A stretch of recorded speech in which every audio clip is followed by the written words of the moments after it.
guys. How y'all doing tonight? Hey, Melissa, come here.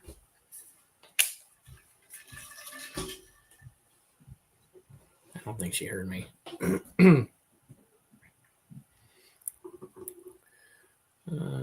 me see if I can pin the link to the top if anyone wants to come in here with me. Hey, Brian, actually, if you're free, Zavada, let me post a link, or I'll send you a link if you're not busy. Give me 1 second, guys. I'll figure this out.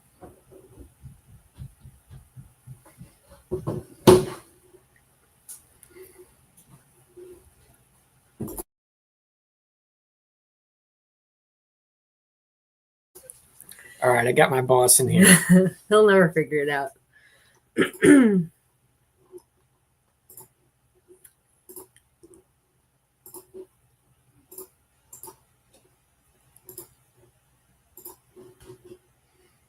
All right, now how do we pin it?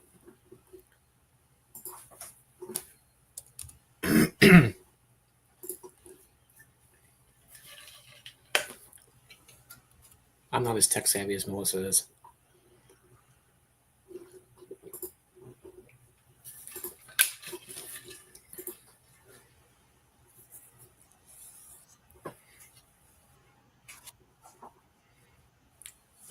You have to wait for the chat. Now I'm looking at a delayed version here.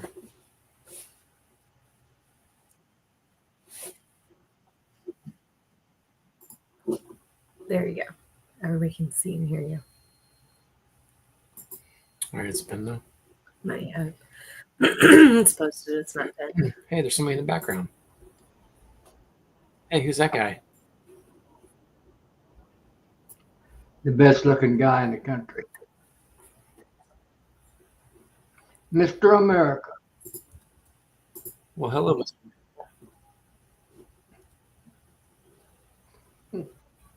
Why is there a lag, Melissa? Well, it's because I'm messing with two different Hang tight, JW. She's messing with my. I got some lag going on. It's messing me up No here. big deal.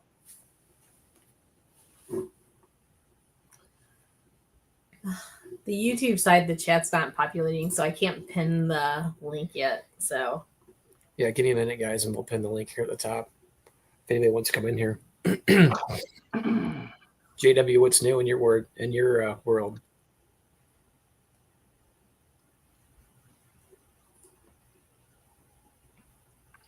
Well, I just got in. I just come in the house. Yeah. I mowed all afternoon. I'm fixing up a couple new bee yards. Oh, you are? And there's Mr. Forestry. Mr. Brian.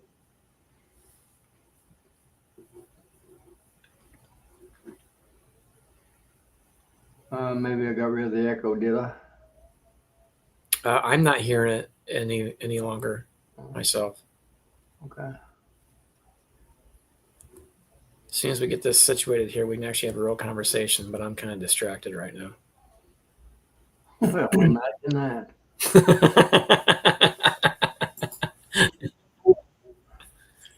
Get unmiked there, Flower Street, so I can aggravate you. Okay, I'm hearing double now.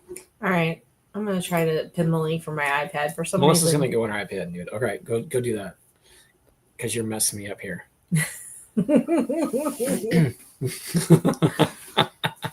If I can't see it, it messes me up. Tom, the tech guy, yeah, that's right. Couldn't be further from the truth. So you said you're starting up a couple. Is that it? Did I do it? You're in. We can hear you. You can hear me now? Yes, sir. Now I don't hear you guys. Hold on. No.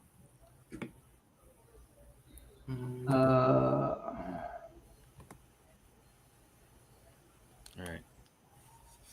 I don't like this. All right. Is that it? Can you hear me? I like Yeah, that. we hear you. Okay, Brian. I I can. don't hear you guys at all. I'm going to log out and log back in. All right, sounds good. So you said you were working on some bee yards or starting some new ones. Yeah, I'm gonna fix up a couple of small ones. I guess. Still, Well, I don't know how cool it is, but look, it wasn't too cool today, I can tell you. it It was was hot. on the hot side, but today wasn't as bad as yesterday. Here, we did have a breeze today. Yesterday it was stone calm. I had 96 for a high on my Yeah. farm thermometers today, and they said the heat index was 111. So I don't know. Yeah. It's hot. I know Oh yeah. that, but it wasn't as miserable hot to me as it was yesterday trying to work a little bit because there was no breeze yesterday. Oh yeah. We did experience a breeze today as well. Yeah. We were working all day long near our house. So I've been mowing, wood eating, trimming trees. Oh yeah. With the new swarm catcher. No. I just had I just was trimming some lower limbs off of some pecan trees. Oh, I see. Yeah. It's got several pecans on it, so I don't know if they'd be any good or not. Probably not. They're old trees. It's over at that yard I'm trying to clean up. So That's not specifically on the farm property, is it? no, it's a mile and a half down the road. Is it that property that we visited that's kind of north of you? Yeah, the old farmstead. Yep. I Yeah, remember that. yeah, I'm cleaning that up, and I had another guy call me that's a ex-congressman. Mhm. He's got a really nice place. It's real private behind the gate, and I've been up there cleaning it off. I think that's probably primarily where I may end up totally. I may use that instead of the old farm place, or I may use them both. Let's see. Yeah. So the farm place and then the other spot you're talking about, what's the distance between those? As the crow flies, half a mile. So there'd be a little bit of overlap, but I mean, I don't think so. That's just my opinion. I don't think there's as much overlap on honeybees as a lot of people think there is, as forced drift and that type of stuff. But I may be wrong, Yeah, but I'm pretty sure I'm ever wrong. You know that, I know right, that. Ron? I know you're not. You're not wrong.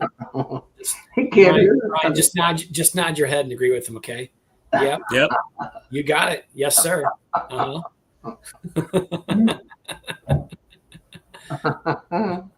You guys can hear me now? Oh yeah, Yep. perfectly fine. All right. Awesome. And I guess you can hear us as well. Yeah. Yep. Now I got it figured out. Okay. Good evening, Perfect. gentlemen. Hello. How was the market today? Did you go, Tom? We did. Melissa and I both did, as a matter of fact. Yeah, I And, saw your pictures. Yeah, it went very well. Like JW said, 96, and it was every bit of that here. I didn't pay attention specifically to the temperature, but we actually had a pretty good turnout. Ironically, this market is one that's only done a couple times a year. I think I've actually talked to the gal to have another market still this year, and she's talking about doing it October 18th. But ironically, we're going to happen to be at the opposite side of the state with the Missouri State Organization and their fall conference. But we'll definitely get one of our boys to do it because when we tell them what the numbers are that we typically do there, those guys will jump on it because they get a percentage. Right. When they do a little bit of simple math, they'll be like, "Yep, we'll do it." So Was it an all-day thing, or when did it end? so it actually started at 9 in the morning, which here's my thought, and I want to ask your opinion about this, Brian. Yep. This one started at 9 o'clock. In the past, it started at 10, and it went. So in the past, it went from 10 till 4. Today, it went from 9 until 3.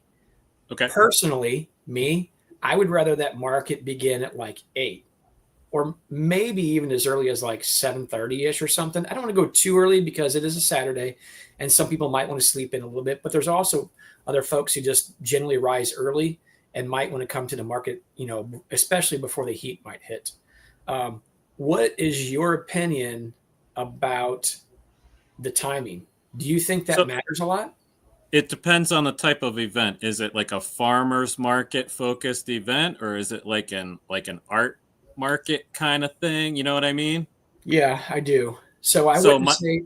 Go ahead. my I'm sorry. my response is a farmers market. An early start is more appropriate than like a weekend festival kind of thing. Yeah. Um, So, I like how our farmers market starts at 8. I love how it's done at 1. So, if the day's going to be 90 something degrees, I'm only in that for like an hour and a half because the day's cooling up, right? Yes. The all day festivals are great, but that's one of the hard things is going until 4 or 5 or 6 is it's hard on you and it can be hard on your products when it's that hot. When you're Definitely. done by 1, you can do the juggle and really figure it out. Even with creamed honey, if you're mindful about what you put on the table, what you don't put on the table, you can work out those hot ones. Yeah, Keith says my markets are 3 hours. I couldn't be nice for 6. Yeah. Right. That'd be my motto too, Keith. I don't know. It depends on how much the cash is flowing in. If the cash is flowing in, my potential to be nice can be extended. Right. That always helps the game. It definitely does. It makes you feel like that there was value in what you're doing as opposed to Yeah. just sitting out there. Because the mindset for me in going to a market is making money. Yeah, I mean, I exactly. want to represent my product well, but my intention is to make money. Yeah. And I want to come home with empty boxes. That's my yes, goal. absolutely. That would be the most ideal scenario is to go there, car or vehicle full of product, leave there with virtually nothing, but yet a pocket full of cash or Greedy, digital greedy, currency, greedy. whatever it is you use, right? That's Yeah. being too greedy, fellas. You got to share the wealth. Yeah. That's just our market strategy. That's our business plan. We stand in a parking lot all Saturday to get that top dollar. We can sell buckets. Yeah. That's just not the price we're going to get. So it's a trade-off. It's a trade-off for sure. I like the people watching. That's a lot of fun. I Yeah, got it to actually see is. you ever see cats in strollers or in like a backpack or something like that? Right? I can't say that I have, Yep. but Denver's a little bit different area than where I'm at in the edge of the Yeah. county. So Yeah. there's We that. get lots of dogs, always dogs there. Every once in a while, we'll get cats. And I saw a cat in a stroller today. That was fun. Sometimes they're in like the animal backpacks. Do you ever see those? Sometimes it's like a dog in the backpack or a cat. Those are fun. That actually gave me an idea. We should get a backpack for Boz that JW can carry Boz. Well, I'm not going to put my poor baby into servitude. How dare you? Now here's my market tip for folks out there. Have a water bowl, have a water dish on a hot day. You want to stop people at your booth? Have a water dish out there, and people with dogs, that dog will find that water dish. They'll stop, and you'll be like, "Hey, how's it going?" Yeah. My dog will be right in the middle of it. I can tell you that. That's right. If I come by, you better look out because he's going to be throwing water all directions. Maybe for JW's pup, maybe you do a water pool or a water bath. Anything to get them to stop, You know right? how he does. He just jumps in. We have a guy next to us. He's a dairy farmer, so he sells like whole milk, and it's one of those things where you can only buy it if you're buying shares because of the non-pasteurization.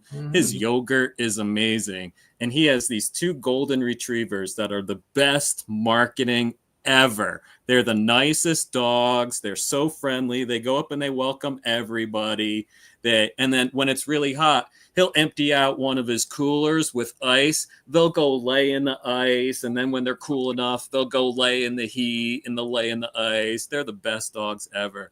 And everyone loves Kevin and everyone loves his dogs. And what a great marketing piece that is. He does a great job. Yeah, he's Hey, capitalizing that. So I have a question, and a couple people responded to me on the post I put, but I want to pose it here because I don't know the answer. Okay. I had a question from a customer. a lot of times we have people traveling, whether it's like a parent visiting a kid who lives in Denver or whatever, and we'll get the "Can I take this on an airplane?" question. And I know the liquid, I know the kind of the size that you shouldn't, roughly. So we've got our little tiny jars that are travel honeys for people that are traveling. Mhm. But I had the question of comb honey, and it was in a 2x4 section.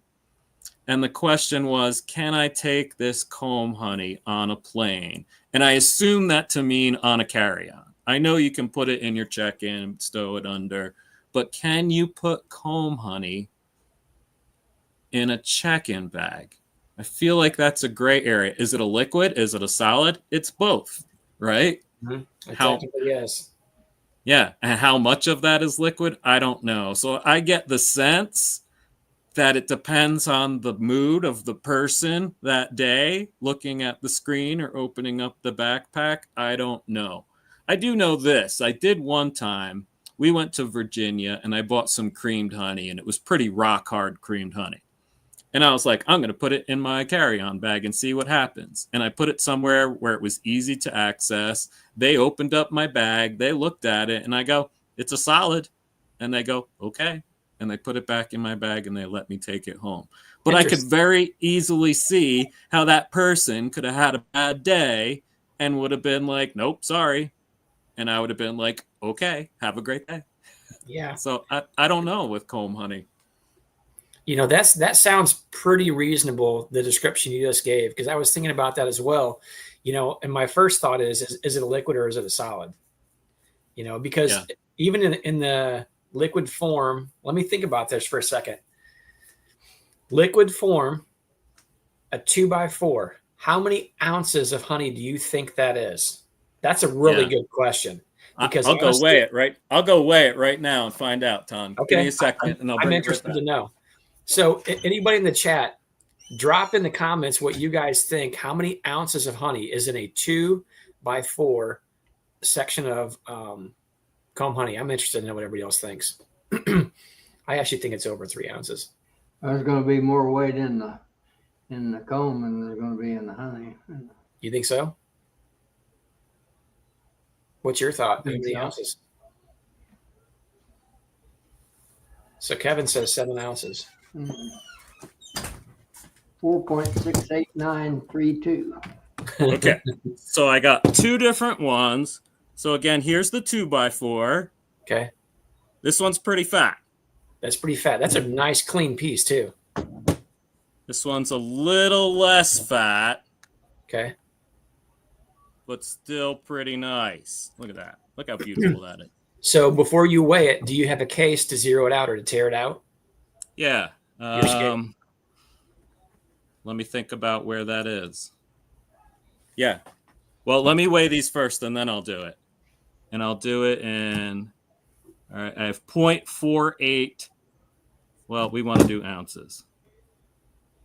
It was a half of a pound, 0.48 ounces, 7.6 or 6.9. Either way, it's going to be over 3 ounces. Let me go get an empty one and I'll weigh that now. Okay. So round 7 ounces. That was kind of my thought, Brian. You know, I think that's going to be discretionary. Like you said, if that line's busy and they need to move it, they're going to pass it right by and not even think about it just to get people through the gates. If those guys are bored and somebody got a little bit miffed off that day, yeah, they'll probably pick on you, especially if he looks at you and doesn't like the look of you. DC has a good idea here. Freeze it. I don't know if he's referring to the cut comb for that or if he's something different there.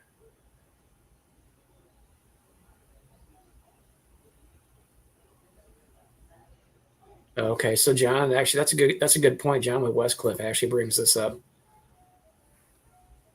I actually still say it's discretionary.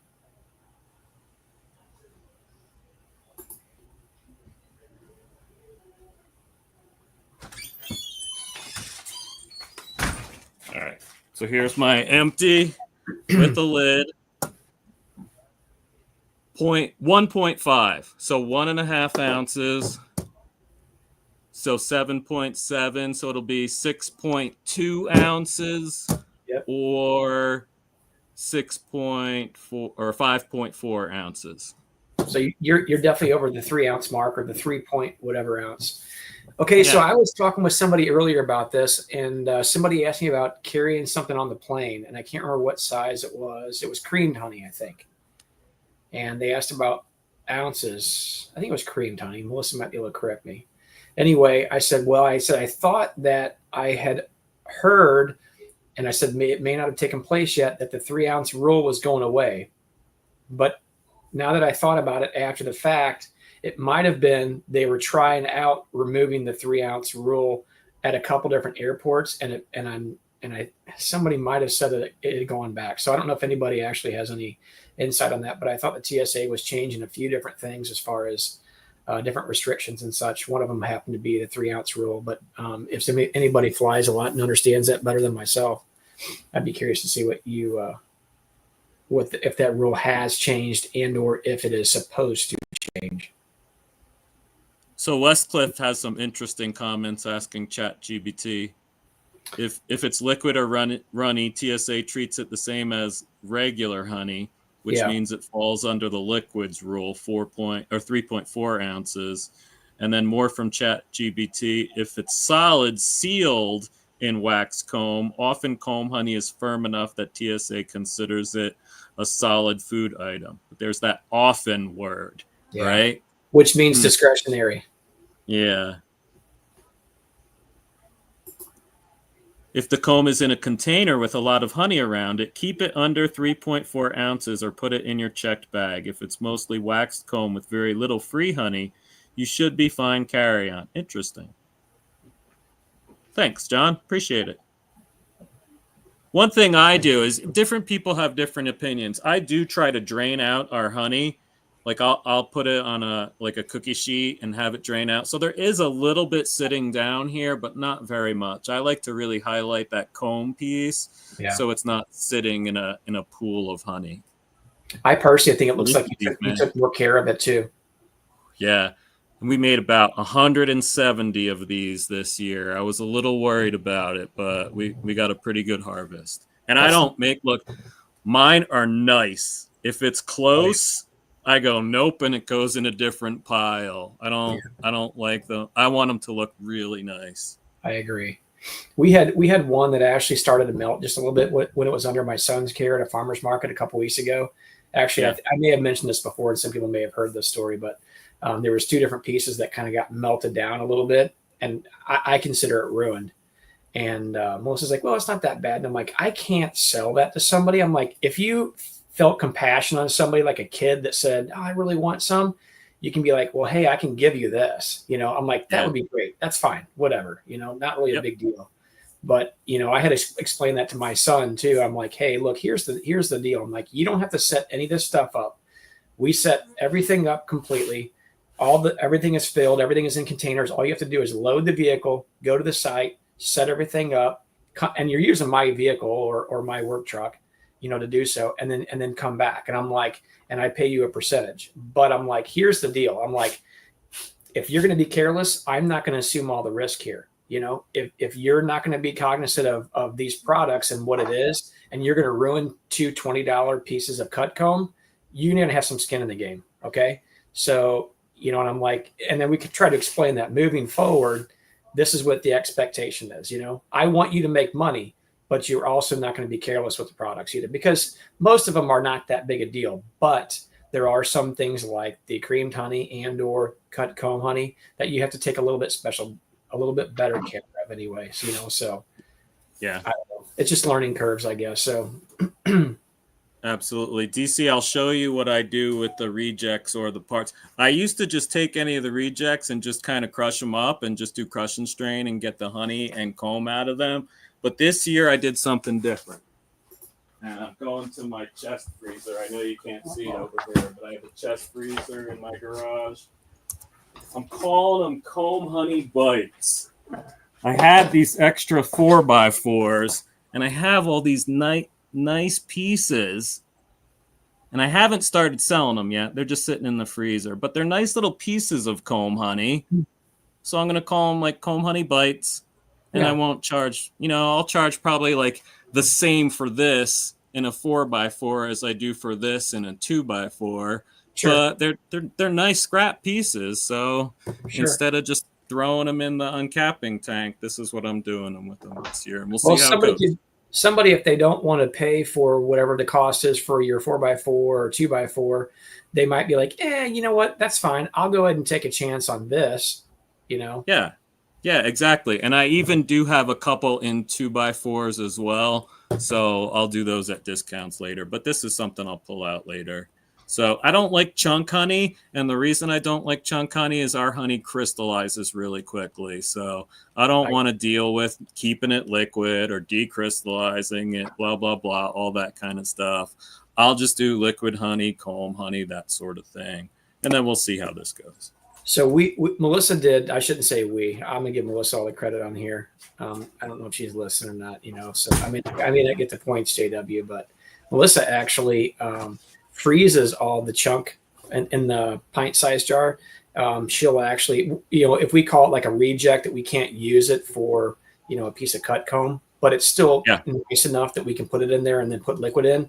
What we'll do is we'll actually freeze them. And the day of the market, we pull out X amount of them that we think that we might use, take those. And if we don't sell all of them, they go right back in the freezer. So, it's kind of a scenario where you are using precious freezer space. So you have to kind of account for that, I guess, how much is it worth it, but you are still kind of capitalizing on a piece that you can't otherwise sell. We don't have to crush and strain it. We can use it as that potential and still capitalize on that piece of comb. So I don't know. JW, the guys that you had gotten those pieces of comb honey from, did those guys, you call them your old buddies, did those guys enjoy them, or what were they trying to do? I mean, just kind of a reminiscing kind of thing, or what? I accuse them of losing their mind. Getting senile. How'd that work out? All that does is stick to your teeth. Most of them got false teeth. Well, that would have been fun to watch anyway.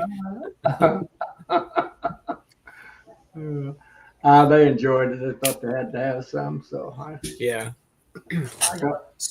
I've still got maybe one, maybe two pieces of that in the refrigerator. Yeah. Okay. I had a lady come and ask me for it, and I thought it was out.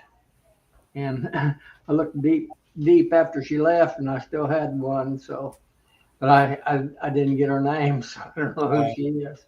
Yeah.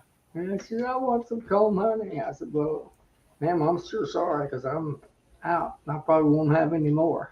So, have you tried to produce any? Yeah, I don't know. No. I grew up with that crap. I'm sorry, fellas, but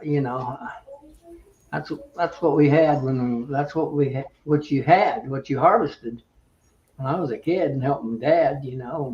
Yeah. The way we uncapped it was with our hands. Yeah. I just got sick of it. I don't want to mess with it. I'll be honest with you. Yeah, I got you.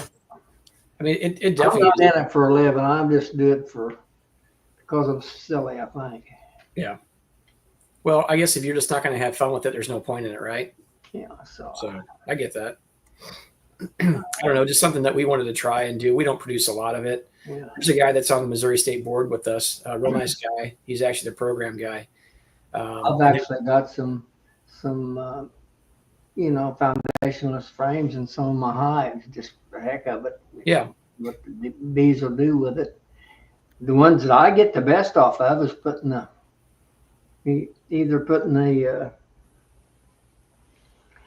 just a half a sheet in a frame, a foundation in the middle, and let them build on each side, or not take what grows off put a shallow or a medium and a deep, in the center of a deep box.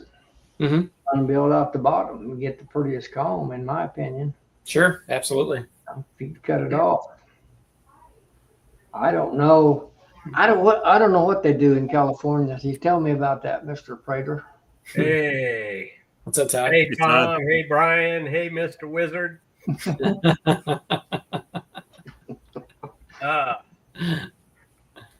Uh, what was the question? Come, honey. I don't know. I forgot already. How do you do it in California?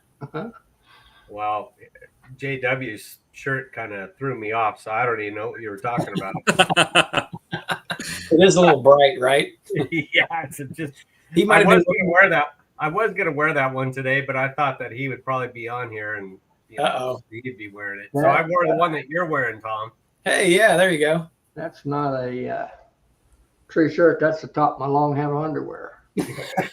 Oh, Leave it up to JW. Well, I'll tell you what we're doing in California. I'm smoking some ribs right now. The boys are going to be over here in about 45 minutes or so, maybe an hour at the most. And UFC fights are tonight, so we're going to watch those. And Nice. Yeah, And, awesome, man. but yeah, I got a couple racks on my smoker right now, so I got to get them off in about 50. Well, I got my timer. I got to get them off in 54 minutes.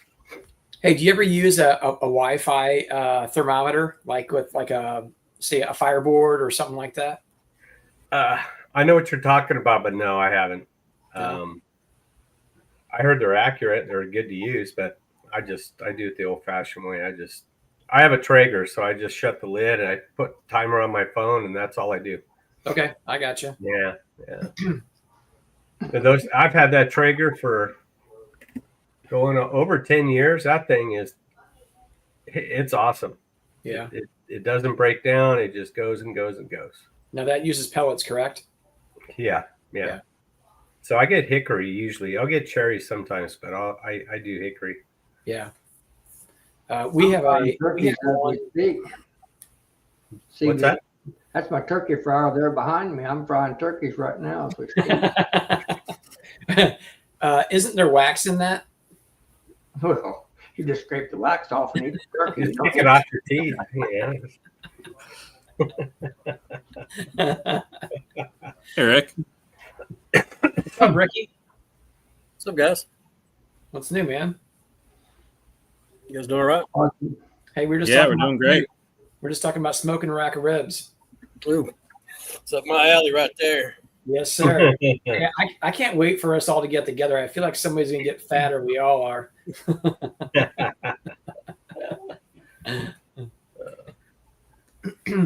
I heard you earlier, JW, talking about the heat, and it's started to turn mild again over here. I think it only got up to 92 degrees here today. Sorry about that. It's a weird year. I had 96 and 111 index, they said. So Yeah, that's too much. it's miserable here.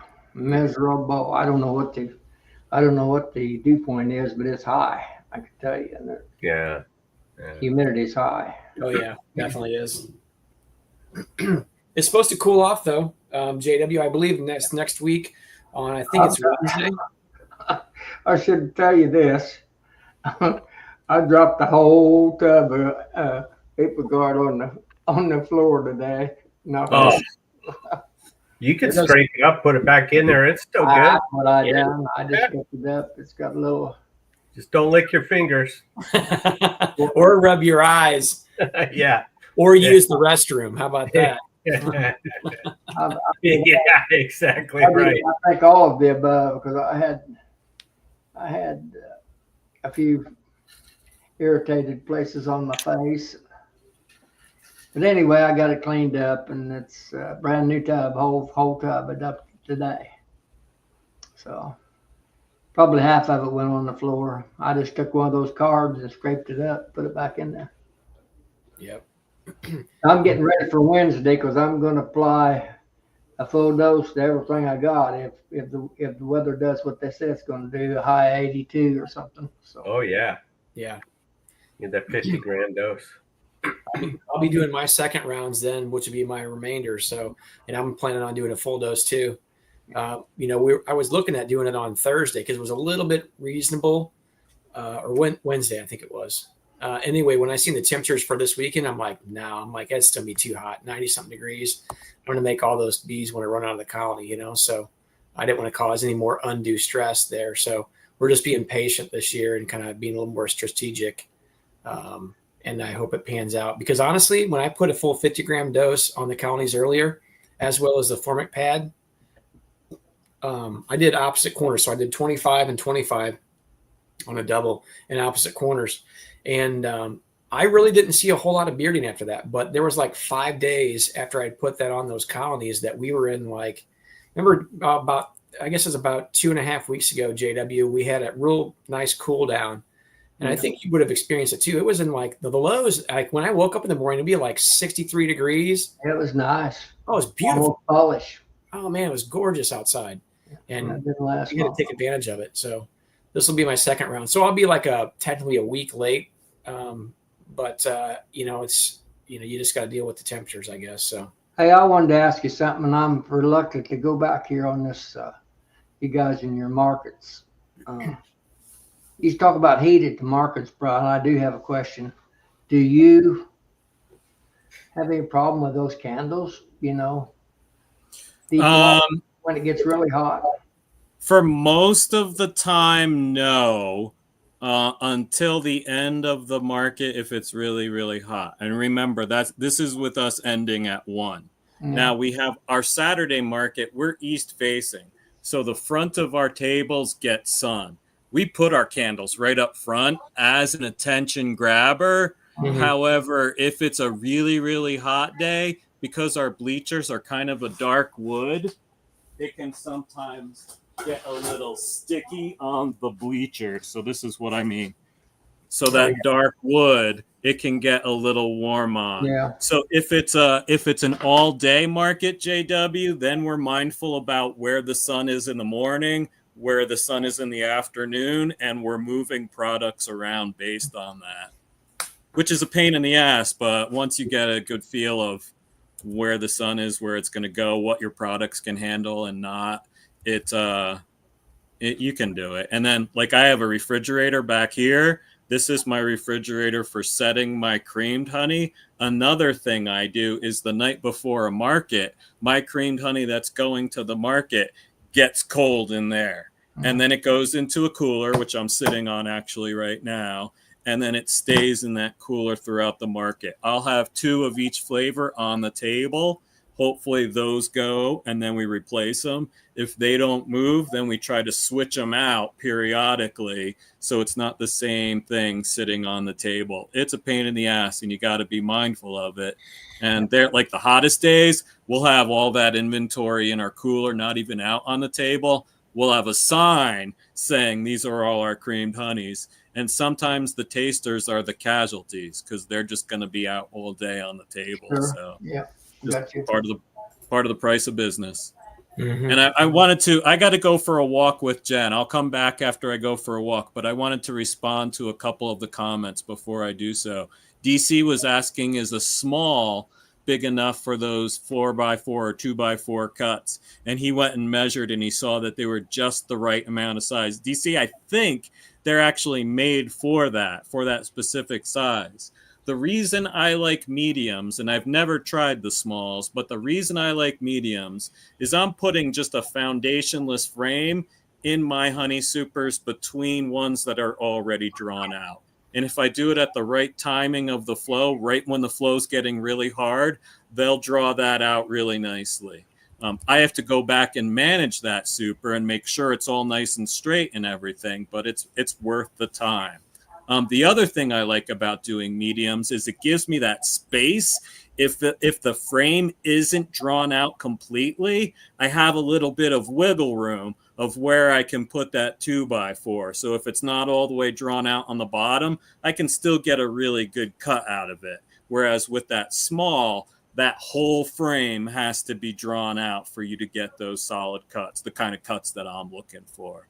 So that was the first one I wanted to respond to. The other one was James Knowles' comment about how his customers won't buy comb honey, but they'll buy chunk honey all day long. Yeah, I think that's smart of knowing your customer base. There's no reason to put something on the table because you're the only one that likes it. You have to think about what your customer wants, whether it's plastic versus glass or chunk honey versus comb honey, right? There could be some educating of your customers, but you definitely have to be mindful of what your customers want. Absolutely. All right. And with that, I'm going to go for a walk with my wife, and then I'll be back later. No worries. Have a good time. Brian, I probably won't see you, so take care. Oh, okay. Comment. Did you see my comment?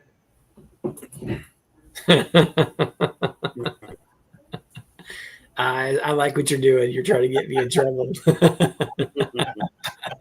I couldn't resist. Most of the time, I don't have any trouble doing that on my own, but I like how you provoke me a little bit. Well, I'm kind of offended that she doesn't trust me watching you at Nobby. So that I know. I mean, what are you going to do here, So, Ricky, what's happening? I actually got in my bees today, so it was quite exciting.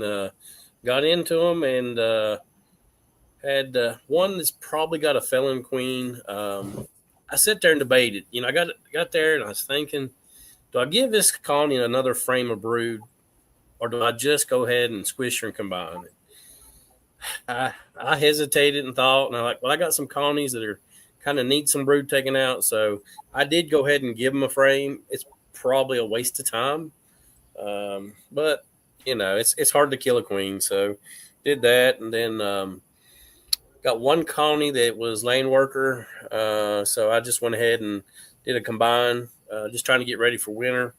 And then I did notice that there's a lot of wax being built in the colonies. Like, what's going on here? This is the wrong time of year for this to be going on. I haven't fed those bees at all, just to kind of let them tone back a little bit. And I thought, well, I'm going to go check my production colonies. And I went over, opened them up. The supers are full. I'm like, what's going on here? This is not right. This is August. We don't get a flow. So, of course, I called Keith Spillman up. I'm like, what's going on here? We don't see a honey flow this time of year. Should I pull these supers off? Should I just wait till the goldenrod comes? We usually don't get much goldenrod either. It's been raining a lot, which is unusual. And so I just wanted somebody with a better opinion than mine whether to take it off. He said to check the water content, and he'd probably go ahead and pull it if Keith's on here. That was his suggestion. I did go up and see my uncle and his property, and the bees were the same way. They were bringing in tons of nectar, the new wax being built in, just like a flow's going on. And my uncle come down, and he said that the whole forest floor was covered in flowers. Everything's blooming. And I'm like, that's unusual. And he said, well, think about it. He said the hurricane knocked all the trees down. So you have all this sunlight hitting the forest floor, and everything is blooming right now because the forest floor is getting the sunlight, right? And I'm like, oh my gosh, this is where this is coming from. Mm-hmm. So we're getting honey right now in August. This is That's crazy. Awesome. Yeah. So, see whenever one door closed, one door opened, right? That's right. It's kind of a blessing in itself. Yeah. Grab some extra foundation. See if you could get a couple more frames drawn out. I was thinking the same thing. I'm like, I've got a few more boxes that I could get drawn out here real quick. So, absolutely. I did take some pictures of the flowers that were blooming. That was just unreal. And then, he told me, and I didn't go to the woods and look, but he said there were some flowers blooming that he's never seen before. And that's unusual for him. He's like 65. So, I'm curious to get in the woods and see what's going on.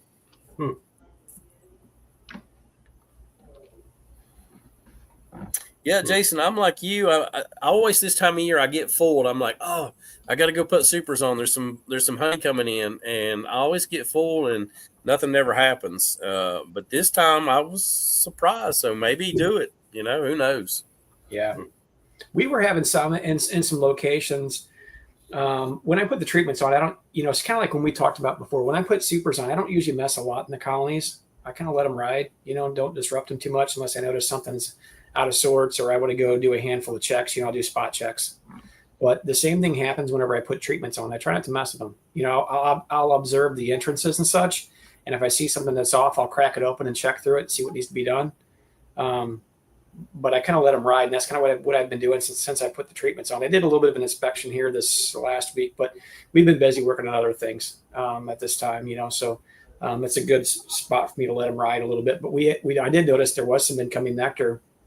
I don't know if it was in all of them at the same time, because I don't always make it to every yard throughout, the same day or the same week potentially. But yeah, I just wanted to, point out that, even though we had a lot of rain this year, and it seemed like our summer, it's been hot and extremely humid.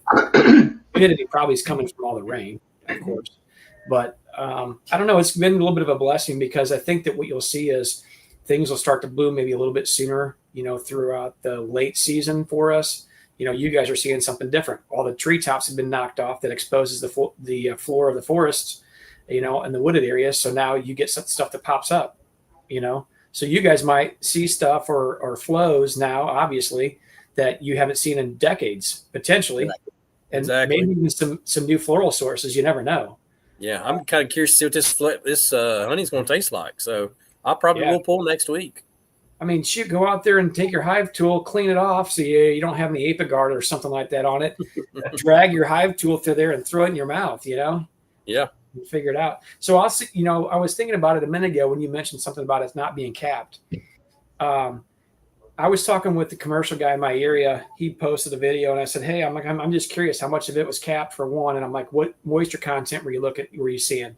And he actually gave me a call that night. He's like, yeah, we've been working crazy hours, like 7 days a week he goes, we've been dealing with honey for like the last month. And I'm like, oh my gosh, that would be horrible. But a good thing, obviously, but not something I enjoy doing, obviously. But so anyway, I asked him, he goes, truthfully, I'd rather pull those supers off. He goes, before they cap them. He goes, and I even let them cap them, pull them off. And he goes, I can just throw them in my big drying room. And he goes, they'll land in a room. He goes, so we'll have so many pulls, pull for 3 days. We'll extract for 3 days. We'll pull for 3 days. He goes, so some of those supers might be sitting in there for a day, 2. And he goes, maybe even longer than that, depending on when they land in there. And he goes, well, I'll do random checks on them. He goes, when it's uncapped, you can still pull moisture through cappings, but it's easier to pull through no cappings. So you can extract the moisture out of that much easier. He goes, so I would rather it not be capped. He goes, it's unnecessary. He goes, for the bees to cap it for my purpose. He goes, I'm going to throw it in a drying room regardless. So, something to think about. We always, listen, and a lot of chats always pop up at the same time around maybe local Facebook groups and stuff. Hey, all my honey's not capped. What do I do? And I'm like, first thing is, I'm like, check the moisture content. And if it's not, there's a few options that you can use to get it down. You can always artificially, pull it on your own timeline and then dry it down the way you need it and or get it in the barrels. So that's kind of what our method has been. And I just kind of use it as somewhat of a standard now. And it tends to work. And I'll tell you, I did, Keith, I talked to him and he said, do the moisture content on it, but I haven't done that yet. But I did do the shake test and none of the nectar fell out. So, it's got to be pretty close to being ready to go, right? Yeah. Well, I think that nectar only falls out of the comb for about the first couple of days, because I think the bees dry it down pretty quickly. May not be dried enough to the point to where it's, shelf stable, but, enough that's dried down to where they've got evaporated a lot of water off of it and got it to stick in the combs. But I don't know. That's always a good test, doing a little shake. And I tell you, a lot of them, I think Redfish had talked about putting supers back on. I put my wets back on also. And most of the colonies have two supers, and the bottom one is completely full. And I'm seeing nectar in the second, medium. So I'm like, oh, wow, this, there's some honey in here. So, yeah. Yeah, this time of year, I don't know. I don't really, unless we got a big influx of nectar coming in, I'm probably just going to let those bees fill up those boxes and draw me out some combs. That's kind of where I'm at with it personally. Now, if I hadn't gotten any honey that this year, or something was off, I needed to make more for whatever reason, I'd probably then super it and then pull the honey and extract it. So if you're looking for more honey, pull it and extract it. If not, it's unlikely you're probably going to leave that many boxes on the hive going into winter anyway. So you're going to have to figure out a way to reduce it. So, Yep. I don't know. I I kind of will- like whenever they backfill some of their brood nest a little bit. I mean, running a double box. I'm not saying I shouldn't say brood nest. I'll re-clarify. The upper box, if they start packing that up, because then that's just less I have to feed, you know? I don't know. Some people look at it in a way where like, well, you could just extract all that and artificially feed them and do that at a cheaper cost. And that's not wrong. I don't know. Sometimes it's just a lot more work, and I don't know. I feel like that they can do pretty well with their own nectar coming in. Well, I don't have any coming in. It's going somewhere else. Yeah, yeah. You have a unique situation there, Yeah. where Yeah. overloaded area. You know what though? It's not an overloaded area. It just has one spot that's overloaded, but it's kind of a blessing in disguise, I think, because I'm thinking about switching over to medium deeps. Oh yeah, And so if I have those boxes empty, those deeps empty, I could just stack them, put them away somewhere, and then next year I can increase with them. But I won't have to worry too much about storing just the storage itself is kind of difficult right now for me. But anyway, it's just, you know what, it is what it is, and that's that, I guess. yeah. Have you actually, Todd? I'm sure you have, and I'm playing devil's advocate. Have you actually got into all those hives and see that those bees are absolutely not making honey for you? They're making enough for them, but they're not making excess. So I'm not going to take anything from them right now because I don't know how much. The last thing that's coming is my version of goldenrod, and that's called blue curl. And after that, there's nothing. So I want to leave them as much of that on there as I can before I have to start feeding. So what do you think your needs are to get your bees to the next forage situation? I mean, are you talking about one deep box of honey, or what are you talking about? Yeah, probably. I mean, don't get me wrong. There's frames I could steal, but I really don't want to right now because the future, I don't know what's coming up. I don't know if the blue curl is going to produce a bumper crop this year, or if it's going to be tiny because it's fickle. It's some years it goes, some years it doesn't. So I just don't know. Now, yeah, I could pull it all off and run it through the extractor and then just start feed. But I kind of think that they like that blue curl to chew on in the fall and right before winter. So, we'll see. I don't know. I'll probably end up, what is it, middle August? I'll start feeding probably by October because by then I'll know about the blue curl. So it's just a weird deal this year. My schedule's thrown way off because I don't know what's going on. Usually right now I've pulled orange, I pulled thistle, and I'm pulling wildflower, and then I could pull blue curl, but I've pulled none of that, So I'm cattywampus right now. Do you guys get a lot of orange out there? Yeah. You do. I typically make about 10 buckets of orange every year, just the small hives that I have. If I could transport them and put them somewhere else, probably 5 miles to the east of me, there's orchards there that are probably, well, I know one of them is 300 acres. I know another one is 500 acres. So that they have a lot of orange, but I don't have the transportation means. I wish I did because then that's all I'd do. Yeah, that's some good honey. Yeah, it is. It is. There was a gal I was talking with at the market today. She goes, "Do you have any orange blossom?" And I said, "Not around here, you don't." and I told her, I said, "I probably have a couple bottles at home, but you're not getting it." And then I told her, she said something about getting some when she goes back to Florida. And I said, "Well, if you find someone you go back to Florida and you really like it, you better buy what they have." I said, because you didn't understand that the orange blossom, I said, that's disappearing in Florida. And I said, I don't know specifically about other areas that probably produce a little bit. And you would be a little more educated in that realm as far as California than I would, obviously. But I'm like, those groves when, 20 plus years ago that were all taken over, all those farm areas of Florida are just no longer there.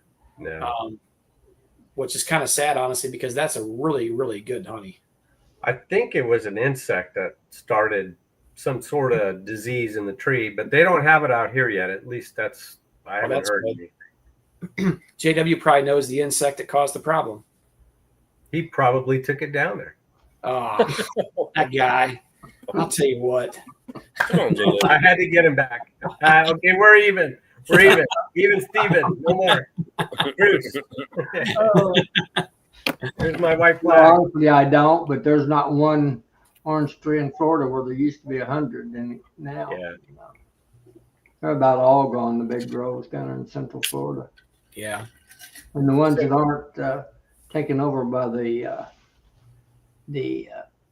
pest, the green orange disease, has been taken over by the green orange people. They're building stupid houses every place. Yeah. So yeah, the honey, although it's not an overpowering orange flavor. You get kind of the sweetness of the honey, but then you also get a light orange flavor in that sweetness. Yeah. And some years it's more, some years it's less. So it's good honey. That's Lemon's better. Huh? You know that, don't you? Lemon is better than orange honey. Lemon. Well, yeah, there's orange or lemon trees out there at the farm too, but not a whole bunch. I don't think they'd make anything off of that. My orange is mixed with, so the week before the orange blooms, the peaches have been out for a week and a half, and the plums have been out for a week and a half, and they give out a little bit of nectar, and then they'll start gathering that nectar first, and then they'll put the orange on top of it, and it comes out like crazy cotton candy flavor sometimes, and it's super good.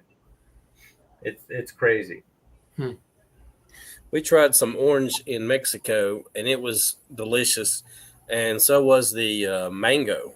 I couldn't believe it. That mango coming through. I'm a big mango fan, and that coming through on that honey. Oh, that was delicious. Huh. I've never had that before. Did you bring any back? No, the jar that I brought back is a type of stingless honeybee. Yeah. And it's sweet, but has an sour apple flavor at the end of it. Wow. Delicious. And just a little jar is what the bees do all year. It's like one little pint. Yeah. Oh, wow. Yeah. It was delicious, though. We have some honey from, oh gosh, my brother-in-law bought it back. Oh gosh, I forget what it is. I'll see if Melissa will grab it for me, and I'll bring it down. I'll show you guys. It was actually from a stingless bee, and they're like a little. Must be hickory. Get out of here! I know you're going with that old fella. Get out of here! Look, you chased him off. Yeah, JW, what'd you do? He can't stand the heat. He can he can build a fire, but he can't stand the heat. I can move him out. Oh man, So look at that poor man's operation back there in the back. How many creamers he's got and bottlers, and holy moly. It's one of them poor boy operations. Yeah, it looks like it. Didn't you hear him?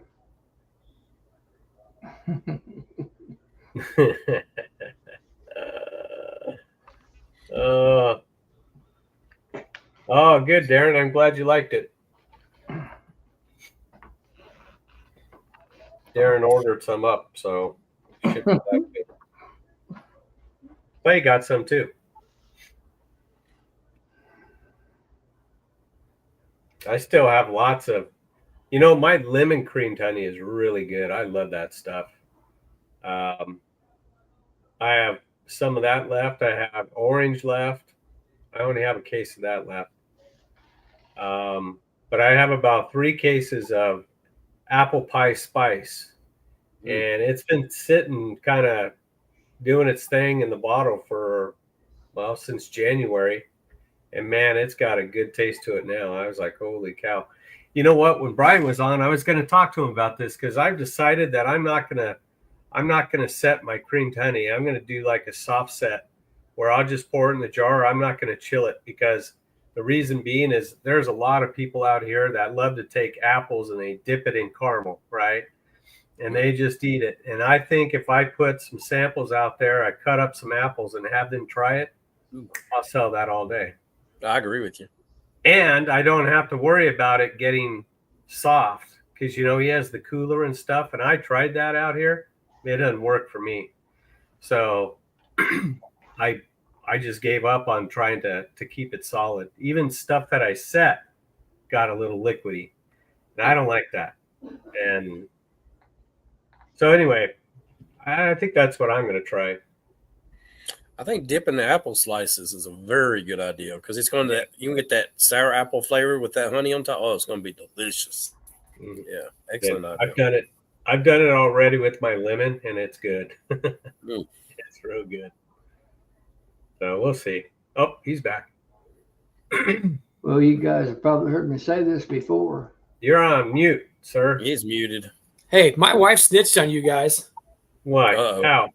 What? She was siding with me just a minute ago. She About goes, what? "Hey, you better get back down there because Todd and Jim Oh, are making fun of you." Me? It was JW. He did all the talking. Yeah, I bet it was both of you guys. I actually happened to go in my cabinet, and this is from Honey Acres when I was in Wisconsin. They had some, they brought in some varietals, and this is actually, Orange? yeah, orange blossom. And when I seen it, I'm like, oh, I forgot I had that, because they gave me a bunch of different little jars, and the guy's like, just take it. That's when we sent our honey up there, and had them put into straws ourselves, you know. Let me ask you. Yeah. That black jar competition in Nobby, how many ounces is that jar got to be? Oh gosh, you're asking the wrong person, Todd. Hey, Pat, how many ounces does that have to be? Oh, my mom wouldn't know. Oh, I thought that was Melissa that was talking about on there. No, Pat's my mom. Oh, Yeah, Pat Salson. okay. My apologies. My apologies. I mean, you can ask her, but she's probably not going to get an accurate answer. Well, I thought that was Melissa that was in another room on a iPad or something. No, she His was. She mom's was in the being way shower. too nice. I don't know if it's her or not. I just think he's got a decoy, saying nice things about him. Say, "Yo, that's my mom saying good things about me." My mom doesn't say a mean thing about anybody. Sometimes I try to get her to talk mean about people, and she won't do it. So She probably used them all up when you were a kid. she probably did. If you ask my mother if I was a bad kid, and I probably was, if we're being honest here, okay, she'll say, no, he was just busy, you know. So she'd make a really good salesman, you know. So this is the stuff that I was referencing. Let me know if anybody's ever heard anything. So it's called Miriola honey, and this is a little bitty small. Here, let me see if I can go. Never heard of that. What's Mariella? Is that the brand or the flower? Honestly, I don't have any clue. Well, if you turn orange, I'll know what it was. Yeah. Rayola is orange. Is it? Yep. Well, This hey, came good guess. from, There we go. Get out to Google. Yeah. Yeah, Mr. Google. somebody Google it. This is a really, really dark honey. And this came from, oh man, I forgot to look it up. It doesn't say on here. How do you? Grandma visited A lot of his. guys in the South use that for if I think I'm correct. Use that in their swarm for the swarm or It's from. It says it's from Costa Rica. That's it. Costa Rica. Boom. Thank you. My brother-in-law's aunt lives in Costa Rica, and he was down there visiting a guy who was an entomologist. And he said the guy was an absolute whiz. He goes, you guys wouldn't have been able to nerd out really, he goes, for a long time. And so this was made, yeah, it's not going to show up. This was made from I believe it was a stingless bee, and they have like little bitty small colonies. So you're not able to extract much from them. But, and obviously, you know, take it for what it's worth. This says it's medical grade. I mean, okay, whatever. So how much did that cost you, Tom? Oh, it didn't cost me a dime. Okay, Of so course. it's on a website 4 ounces cost $250. Holy cow! Well, this is 1 fluid ounce. I mean, this bottle is pretty small. Hey, I'd sell it. I'd rebottle it and sell it for $100 Hey, bucks. Tom, It was a they gift. also in Mexico use the stingless honey like that. And they dilute it down and actually use it as eye drops. Yeah, I'm not going to put this in my eyes. I bet that would burn. These guys Sure. are lying on here now, Brian. You may not want to get involved. It aids in sore throats, coughs, in addition to cuts, burns, and other physical wounds. Now, I wouldn't mind using it on a burn or a wound, but I'm probably not going to put it in my eye. It's otherwise known as Little Angel Honey. Hmm. Now, I've never heard of that. I What's up, Ryan? came on to see if anybody, Ricky's going to crack up. I Uh-oh. came on to see if anybody needs any barbecuing done.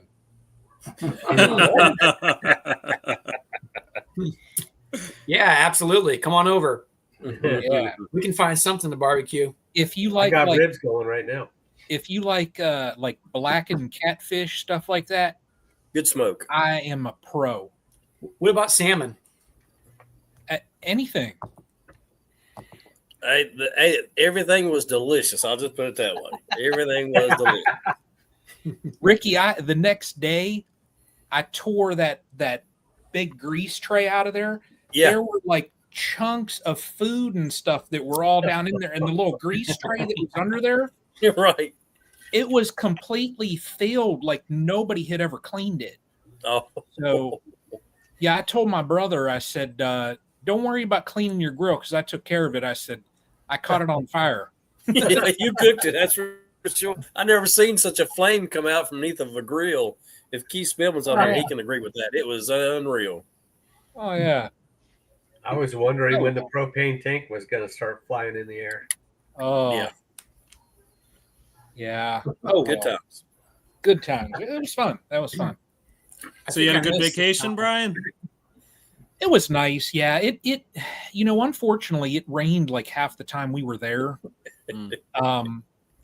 And we ended up coming home a day early just because Thursday afternoon they were calling for more thunderstorms and all that. And like my wife was like, we might as well just head home. And I agreed. I mean, like the day after Keith, Ricky, Rodney were there, Yeah. the drive going up, and Ricky could tell you, I mean, there were some good ruts. There was a guy that came out with, I don't know, he had some type of machine, and he literally graded, Ricky, from where the pavement started, Yeah. clear out to the road. Wow. He graded that entire thing, spent all day. Mhm. The very next day, we got hit with, a storm like crazy. I got a Mhm. video on my phone. When we were driving down the gravel drive, it Mhm. was, we were in a creek. You couldn't even see stone in part of it.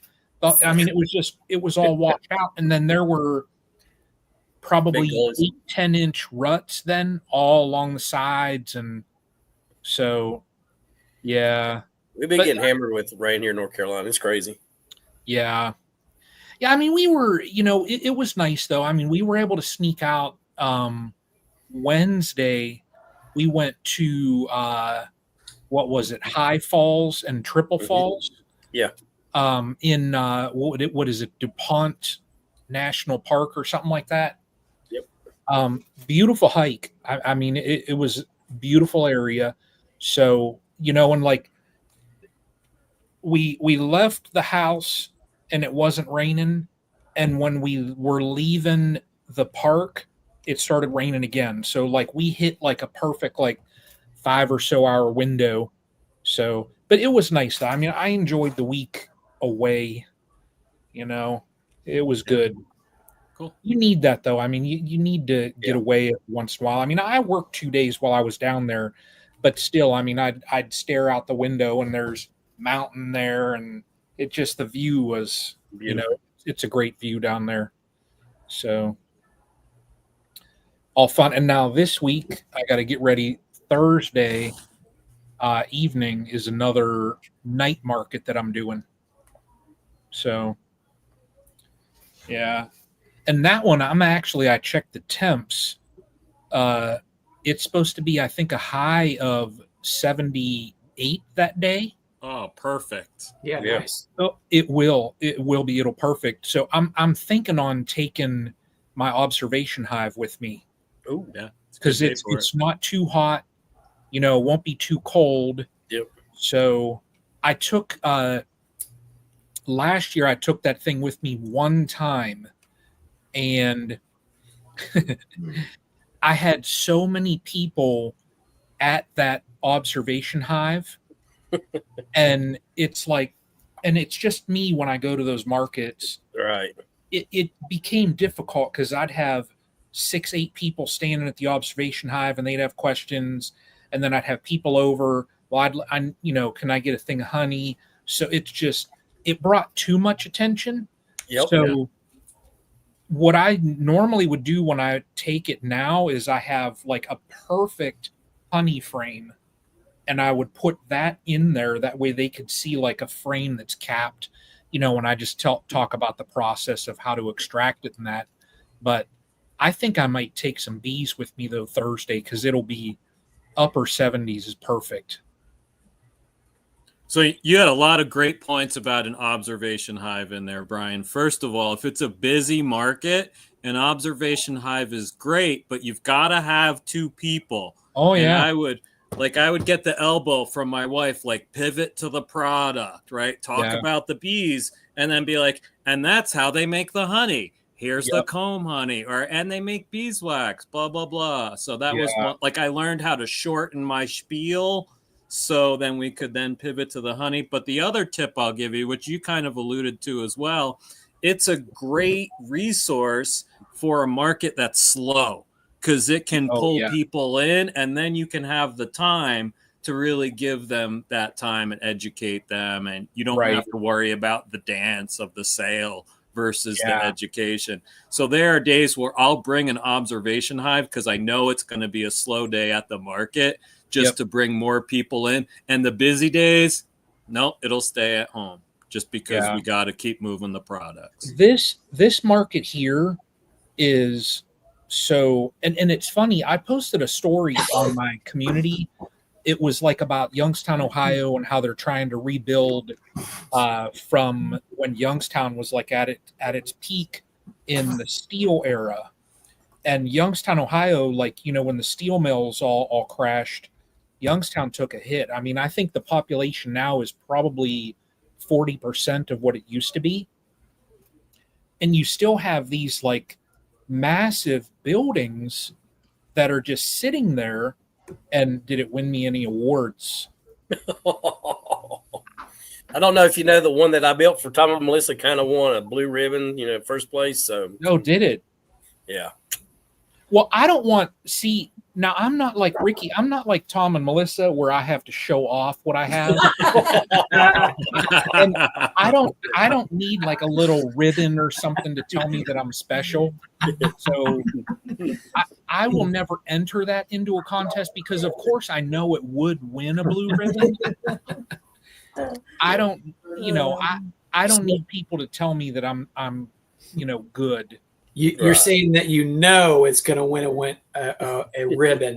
Well, but yet you seem a little gun shy, like you don't want to enter. That's the way it's coming off a little bit. Well, I mean, Ricky made it, so hey, I gave him credit. I did. Yeah, he did give me some credit multiple times. I said, "Hey, it probably won because of Ricky's box, not because of what I did." See, yeah, I know Ricky put a lot more effort into it than what I did. Yeah, no, that's a fantastic observation hive. It is. Yeah, the thing is beautiful. The only thing I need to do, so Ricky, the one thing I did do is I needed to make an entrance so when they could take and it's been 2 weeks in Sedalia, Missouri, which is out in middle Missouri. Mm-hmm. And it'll go on display for a day and be closed up inside of an air conditioned building, and then they set it out and let it fly a little bit. The one thing that they told me was they said, "Hey, we feel like it might have started to overheat a little bit with this really hot temp that we were having." Right. Probably if they didn't set it in the shade, it may have done that, because they said they noticed they were pulling out some pupae, which means they probably got a little bit warm in there. So they put it back in the air conditioned building and put a little bit of water, I guess, in there. So Tom, anyway, You need this right here. So Yeah. this is me wiring up stuff. I wired up little computer 1-inch fans that are on a USB connector. Yeah, look at When that I smart put my man. little battery bank, I can plug this in Sure. and just, and these things, I mean, they go pretty good. Oh yeah, I imagine on a small battery that thing would probably run all day long. Yeah. I had this set up on one of my 3D printers before, and I saved it specifically for that so that I could put it on the observation hives. I need to make some type of a mount, that way I can slip it on the side. Yeah. And just to get, a little bit of that airflow going, because that's when I took the observation hive the last time. I cooked some bees because it was just a hot summer day. Yeah. And I kept having to move it because the sun would hit it, and it was outside, and they provide a 10 by 10 tent, but with no walls, you can only do so much. Absolutely. And I kept having to move it, and I ended up I put it in the back out of the sun, and then people were trying to see it, and I'm like, well, it's just, there's too much sun beating down on it. It was going to cook them. So, yeah. Well, I'm thinking about one thing I thought about doing, Ricky, is pulling the that bottom piece of, I don't know if it's Luan or plywood or whatever in the bottom, pulling that off, and then attaching a screened piece to it, basically, and That's then a good idea. putting a couple of feet on the bottom as like a standoff. Doing that, and I thought I may actually in the opposite side drill, I don't know, maybe one 1-inch hole and then double screen it to just a little bit of added ventilation. Yeah, it's a great idea. And hopefully Melissa to make me a nice little cover that goes over the glass part, She'll know that right for the other Yeah, one. we have a couple other small ones, and she made some really nice ones out of some V pattern before, but she hasn't had the sewing machine out. It's actually, I think the sewing machine is actually tucked over here. All this inventory mess behind the extractor. Well, the extractor is not down here, but this is nothing but inventory. Behind all the equipment. I mean, shoot, all the nonsense that we have in our nerd room here. Yeah, I hate to interject, but I gotta get the two racks of ribs off the barbecue. We would do that. Here's the Wait just a minute, Carl. I got a question here for you. cover. That's nice. Very nice. oh wow, Nice. Yeah. that is nice. But I'll catch up with you guys later. See you. I got a question, Todd. Yeah, you have 30 seconds. I forgot what the question was. Now you've done stalled too long. You had your chance. Maybe next Saturday. See you later. Hey, Todd, before you go, you have my email address. Oh gosh, he did the JW. He's He gone. just failed out. So that kind of sidetracked from what Brian was saying about when you do bring an observation hive to like a market, you do kind of need two people because you need someone to sell and then someone to talk to and to protect that observation hive because you get kids over there, the little kids that want to find the queen and touch, and God forbid they knock it over. Yep. Like that would be horrible. This market though, this will be the third time that they've had it. Like it's at an old steel building, and some owners bought it and they made it into a brewery. So this night market, it's actually at a brewery, and they're trying to boost downtown Youngstown. The last time I did it, it was okay. I mean, I did probably a third of what I would normally do with the other larger market I do in Youngstown. And it was fine. I just, they had emailed me asking if I was interested. And I said, yeah, sure. I mean, I'll support, a market that's trying to get going. And the people that used to run it, they didn't advertise anything on socials. They put literally no work into it. And when it failed, they were kind of wondering why.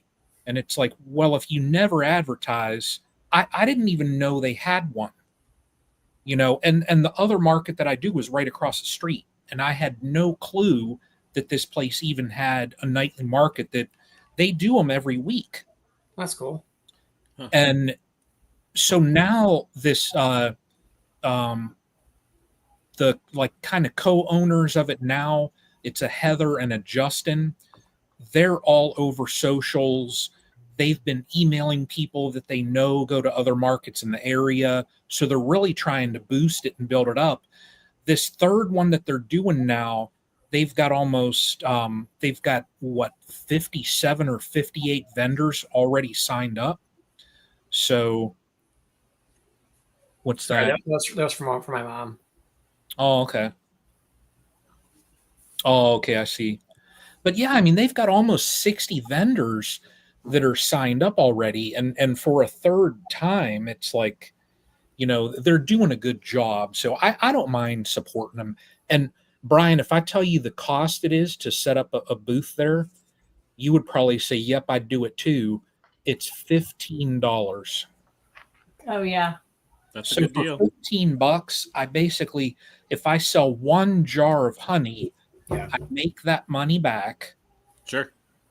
So then anything, additional there, it's money in the pocket. So Yeah, you have very little to lose there. yeah, and I mean, I know I'm going to sell at least a jar of honey. So really, I'm not losing anything. Now, 50 something vendors, that's a pretty big market. That can't be Yeah. inside the brewery then. Is that outside, out front? No. Well, so last time I was there, they had it split. This time it's going to be all inside. It's a big place. The building is pretty big. Okay. But now they're limiting the size. Like when they had, when it was split indoor and outdoor, they had the last time they split it because the very next day they were having, it was like a tattoo competition. So like half of the building, they were setting up stuff for that, and it was all closed off. So they were limited spacing for the market. I didn't mind though, because outside you had a 10 by 10 spot. Now inside they said you're going to have a 6 by 8 spot. It'll be 8 foot front and 6 foot back.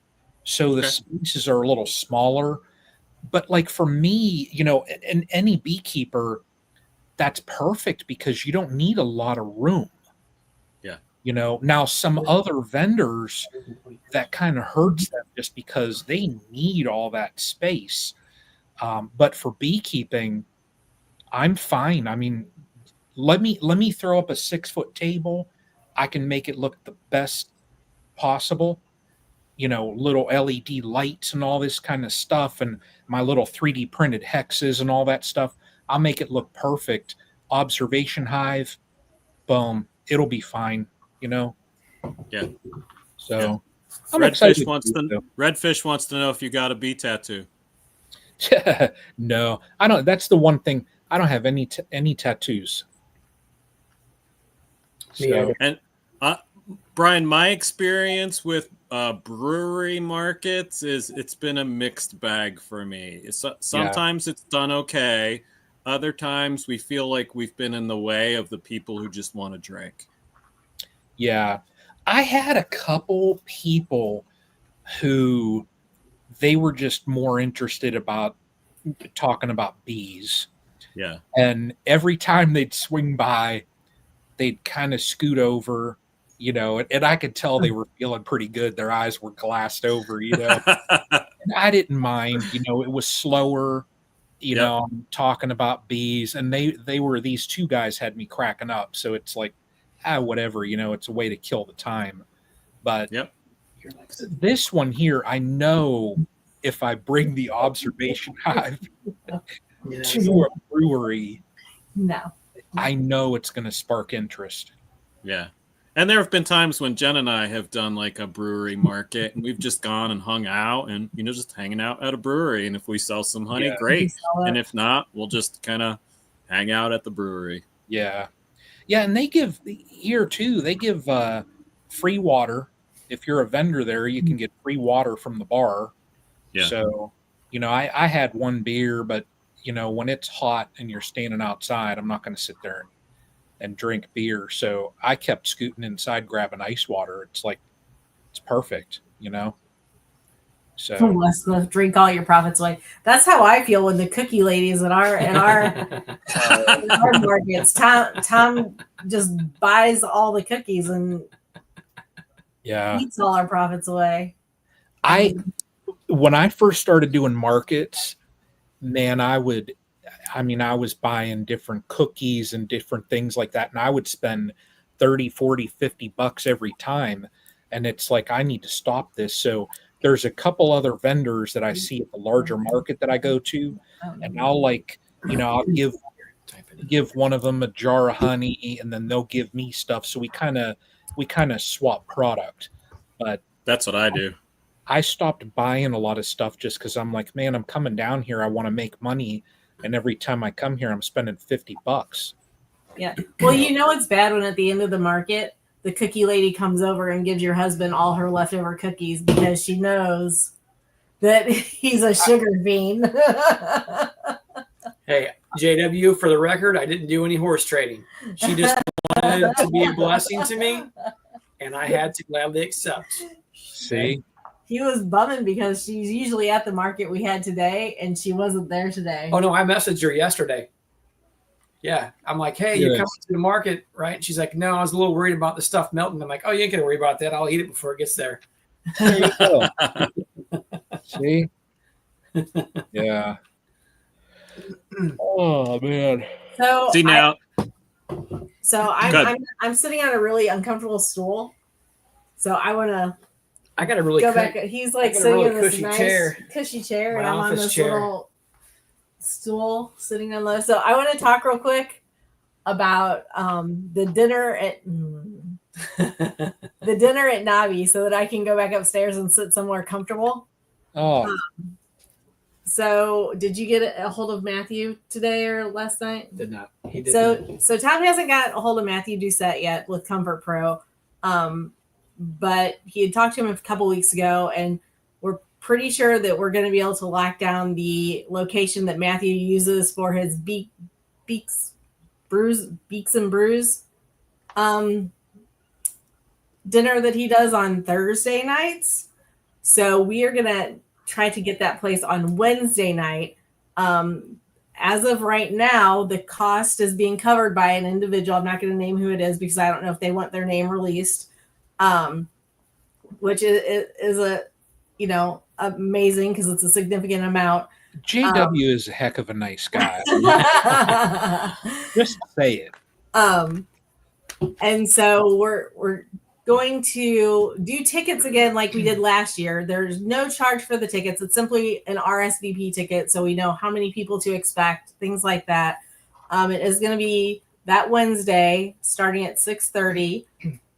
We're going to try to have some light snacks and some beverages and do some door prizes again like we did last year. We should be able to have at least between 150 people in the space, so we won't all be climbing on top of each other trying to get Maybe out if of our we're seats. lucky, we can get like both of the Bryans, to grace us with their presence. The Zavada and the Castle guys, and maybe even this guy over here. This fellow over here eating ice cream. I know that I'm going to Nabby. What are you doing, crazy? I don't know. There we go. He's clicking all kind of stuff. I know. I know I'm going down there. I don't know which day I'll be there. I don't know. It starts Thursday at 12, is it? Yeah. What? Sorry, I'm trying to help Tom do something because he's. Well, you have to do it at the right time. Clicking stuff. Now we're looking at JW. Look at this. I was seeing what he was eating. That's what I was trying to do. Is it ice cream? Was there honey on it? There was actually. I don't eat honey. I don't even like honey. Oh, well, that's what I'd ask. It's probably bourbon honey. Yeah. So yeah, the dinner is Wednesday. So before anything starts, because a lot of people get down there the day before. That way we all can just get together and have dinner, whatever. But you can bring your own food. So last year, like with the Beaks and Brews, we brought that pizza from the pizza place we had dinner at Craft last House. year, the Craft House pizza. We brought pizza in. so you can stop and get whatever food you want and bring it to the thing. Small charge for ticket and donate proceeds to Hydro. So that's a great idea, Westcliff, but I don't want to handle a bunch of money. Yeah. So if anybody wants to donate money for door prizes or for the appetizers, the little food that we are going to do, I'm happy to take that, and I'll make record of it, and whoever donates will get recognition. But I don't want to take money for all the tickets and have all that money and have to do that. But maybe what we could do is have something at the dinner if people want to donate to Hives for Heroes or whatnot. You could do that. We can make a collection there. Yeah. Yeah, absolutely. I mean, if somebody wants to donate something, we can make sure that it goes to the right spot for sure. And, maybe even do the donation. If somebody wants to do a Hives for Heroes thing, then we can actually just write a check for that and, give it to them there at the event or something. Whatever everybody wants to do. This is just us trying to facilitate a landing spot for people and for us to be a blessing to everyone, so. But if you want to donate, you can email me and I will send you my Venmo or PayPal, whatever app you want to use to send money for the dinner specifically, for door prizes, for food, for decorations, things like that. Tom, I'll pin our. If you choose to do that donation, please write in the notes specifically what it is for. Yeah. We get other Venmo stuff in from markets and stuff, and I don't want to confuse the two. I want to make sure that I don't commingle that money. I want that money to go exactly where it's supposed to go. So you have to put in the note. If you choose to do that, you don't have to put that in the note of where you want it to go. So I pinned our email address up at the top. So no pressure to anybody whatsoever to donate, but if you want to donate, just email me and I will send you our Venmo information. Again, we're gonna that's awesome, John. Thank you. John, thank you. Yeah. John's with jail apiaries too. With the bucket alarm. Yeah, he does the bucket alarm. That bucket alarm. So I got one last year. Mm-hmm. That darn thing is fantastic. Yeah. That's all I'm going to say. That thing is fantastic. Well, the bucket alarm is amazing, and the pump, the alarm for the Yeah. Well, that part's not an alarm. It's a clarifier. Thank you, Brian. The thing for the clarifier, it turns the pump on and off. Like it's a switch, that's it's amazing. a switching mechanism that uses floats. That it has a low level and a high level, and two different circuits have to be tripped in order for it to kick on, and in order for it to kick back off. So it'll take it from one level to another level without even touching it. You just plug your pump. It's basically a circuit, is all it is. You just plug your pump or whatever device you want it to kick off and on. It doesn't have to be a pump. It could be anything else. I mean, ideally that was what it was made for, as a pump, but the thing worked good. I didn't have to touch it. And I'm telling you what I did is I put in the 55-gallon drum, Brian, he gave me one that has like a 4 3/8. I think, John, if I'm mistaken, please tell me, like a 4 3/8. So it'll keep it within 4 3/8 of an inch of the top. So I just put that in there, and I've got the pump thing running where as it fills up inside the clarifier, it kicks on. It pumps it down to the certain spot. And when that drum filled up, the alarm started going off. So I went over there and checked it, had to reset it up on a new drum and move on. So, I mean, honestly, when you get like in the middle of something, it's super easy, whether it's a bucket, whatever it might be, that you get into a mode or a mix and you forget to check the source that you're going into. And next thing you look over and you got 3 gallons in the floor. Well, I mean, how much do you sell a gallon for? And how much was this product? That's kind of the way I looked at it. Yeah. And when him and I talked about it, I'm like, yep, that's worth that. I'm like, I'm just going to go ahead and go for it. That thing, though, like as a single man operation, I in the last 2-3 years, I've been going through and looking at the different spots where I had a bottleneck. And that's always like, I mean, you always want to watch the extractor, because I just leave my gate wide open since I got those hop spiders, and it the honey just flows full go into the buckets. And that was always something that I would just kind of slow up when it would get close to the top. I'm sitting there watching it. With that thing, I literally, I was sitting there uncapping other frames, and then I heard the beep, and I'm like, oh darn, I got to switch buckets. I love that thing. I'm sure it'll keep honey off the floor, because when honey's on the floor, it doesn't make you any money. Yeah. So just so I can go upstairs, I'm gonna finish my spiel. Oh. Hey, hold on. Before you go too far, is Matt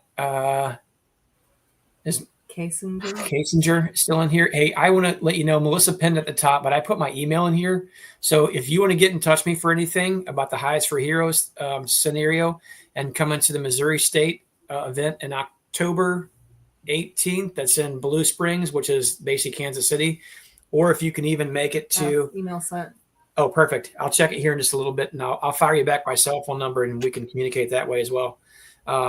If you're interested in coming to the February EMBA event, 20th and 21st, I think it was, Friday, Saturday, let me know, and then we can get you guys a booth space in there. So there's obviously no charge for you guys. So we do have a small fee for a booth space, but there's no charge for you guys. But anyway, if you guys think you can make it work out, that'd be awesome. I know Charles McMaster. No, he wasn't there last year. Well, he had something else, so he sent. Year before, Charlie was there, and then last year, Will Rayburn and his wife, I think it's his wife, was there manning the actual booth.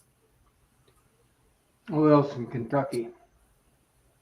Okay, yeah. So I'll check that email, and then I'll send you over my cell phone number, whatever. We can communicate, email or that way, whichever is easier. So I just wanted to get that out of the way. So anyway, you may proceed.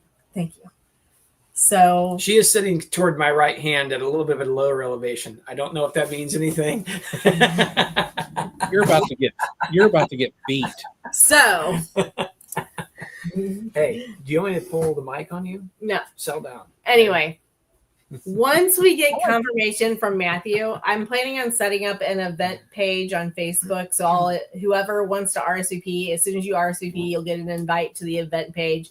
And that way, because it is just a little distance from all the hotels, that way if somebody's flying in and they're not going to have a car there, maybe people can carpool to the facility, and we can talk about other things that are, might go on that evening. But yeah, so that's pretty much the gist of it. Once, like I said, Tom hears back from Matthew and we definitely get that locked down, we'll get more information out to everybody.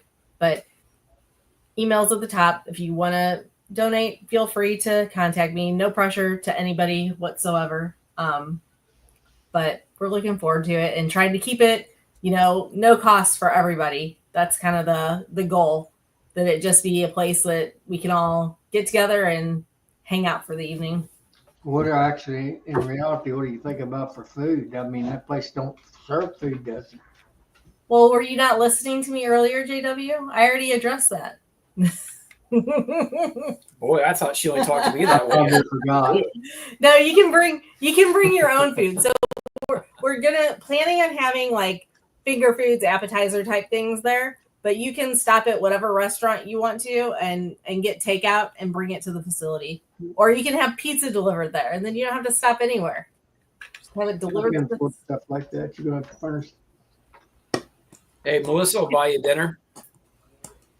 Hey, Tom, you were right. The other day when we were talking and you said, there are times where Melissa sounds like the adults in Charlie Brown. All you hear is like, wah, wah, wah. I just heard that. I couldn't understand a single thing she was saying. You're doing the same thing Todd was doing to me earlier. I know you guys are trying to provoke me here, okay? And I'm not going to stuff it. I've already done that well enough on my own, okay? I see what you guys are up to, all right? I mean, I like it. Don't get me wrong. I like it. But, Boys, I'm busting Todd Prater. He'll probably have a load for me just in hit with all of his stuff. I know, right? He's coming all the way from California. Yep. Well, and Melissa, second B conference too. Well, thanks for organizing, Melissa and Tom, because we can get on these chats and talk about it all night long, but it takes someone actually doing some of the stuff to get us there. So appreciate all the legwork you're doing. I'm wondering, whoever's in the chat, who's planning on going to the No Life dinner that Wednesday? Yeah, you bet. I'll be there. If I know down there, I'll go. Are you, Brian, are you helping out with Nature's Image this year? Or 2026? Yeah. Yeah. Cool. See, and I think that might be the only part, not problem, but The conflict clash is of I think yeah. the vendor and speaker dinner with Cayman is that Wednesday evening too. Yeah. So choose wisely, Brian. That's right. Brian, you come hang out Who with the will cool you hang out kids with? or not? You know, I told, VIPs, no lifers. well, so I told Greg the other day we were talking about Nabby, and I had called him just because I think you guys all know that I'm stepping away from the dials, and I called Greg just to say, hey, what's going to be going on with Nabby, and he said, well, yeah, we're planning on having you do exactly what you did last year. I said, okay, just checking. Mm-hmm. And I told him, I said, if it wasn't this year, if it wasn't that, yeah, I'm going to go and help him out. If I wasn't doing that, I don't know whether I would go, to be honest. A lot of the speakers, like, the speakers, I mean, we can go on YouTube and watch the speakers. Mm-hmm. I told Greg, I said, an idea, if you don't want to pony up the $200 for a ticket, just go down and enjoy the sights of Louisville and tell everybody, let me know where you're going for dinner. And you could go with everybody at dinner time. You really could, and you'd save, X number of dollars. Yeah. But that's why I enjoy going. That is, I just enjoy going down, seeing all you guys. Oh, 100%. Unless Melissa and I end up paying for a class like we did last year, we did the cone class with Gus Mitchell. I think that was the only class that I sat in, honestly. The rest of the time, I just visited with folks, We were going to go to one of Bob Binney's talks, but it was in that big hall, and the entire thing was, there were no seats. Yeah. And I was like, meh, we'll catch you later on the video. We actually got in there late, and I'm like, yeah, I'm not standing the whole – if I'm going to stand the whole time, I'm going to go back in the trade room. I watched Bob at one of the conferences, and I think it was still at Hive Life. And – I was all excited to listen to Bob. And then he's talking about his operation. He's talking about this like $1 million like processing building with this warming room and all this. And I'm sitting there and like I looked over at the two people that were sitting at the table I was at, and I said, I mean, like, yeah, I want to listen to Bob speak, but I said, like, this is way out of my league, and I got up and left because I'm like, this really doesn't benefit me at all. So that's why, like, some of the speakers, it's like, I mean, if I listen to them or not, it really wouldn't affect me. Well, here's another thing too. If there's somebody that you really want to watch, but yet you rather visit with folks, just wait 2 months and you can get it all on video. Yeah. So, I mean, you've got that option. That's the way we looked at it. And there's a couple people we wanted to watch, but I'm like, I'm like, you know what? Yeah, we might make it into it. We might not make it into it. Depends on what I'm doing at the moment, or who we're hanging out with, whatever. And I'm like, I can always watch the video later. So I'm like, I'm not really worried about it. That's exactly it. I could sit on my couch and throw it up on TV, and I don't have to worry about, 400 or 500 people screaming, "There's JW."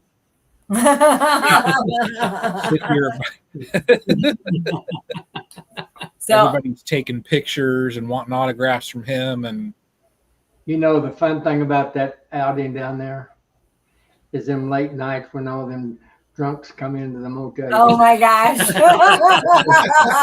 Yes, sir. And visit with them. Yeah. I had more fun doing that than the whole. You know what? That was a fun night, though. I know exactly who you're talking about. That was fun. We had a good time. Exactly who that is.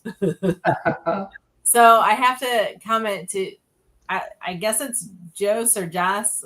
Jace, right? That's not an A. That's an O. I'm sorry, that was an A. So the people from Saracel come over. You could just like hitch a ride in their luggage or something. Yeah. And come on over on their flight. Yeah, they're coming from New Zealand. I know this has nothing to do with anything. There's 3 brothers that's actually rowing a boat across the Pacific right now. Oh my gosh, that's crazy. What? From where to where? Three Where'd they- brothers are rowing a boat. It's not just a common ordinary, just a kayak or anything, but and they're pretty well across. They're getting awful close to Australia. Nope. The sharks would eat me.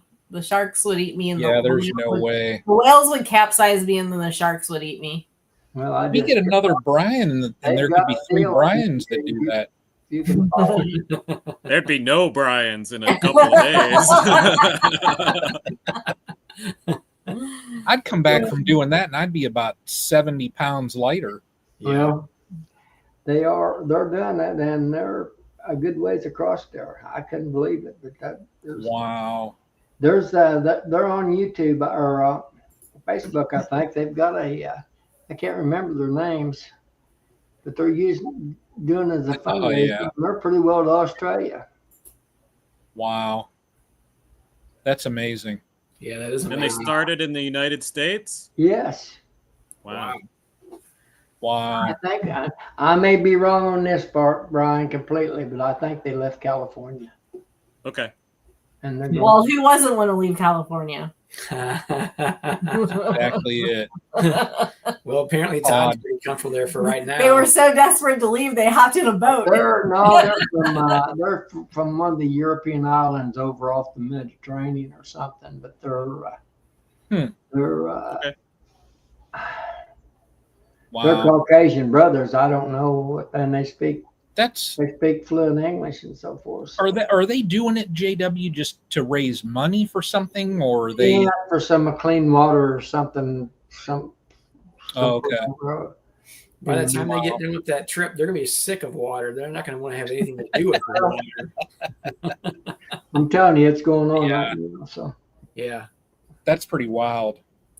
Well, kudos to well, those. that's completely off subject, but it came up that where Josh was talking about coming across rowing, but it's actually been done. Yeah. Yeah, anybody that's an outdoor person, you ever get a chance to see New Zealand, go there because that's it. Yeah. That's to go to New Zealand and Australia. That's on the bucket list. Australia, you'll have some jet lag on that one, won't World beautiful if you like the outdoors. Yeah. We when we went out to Hawaii,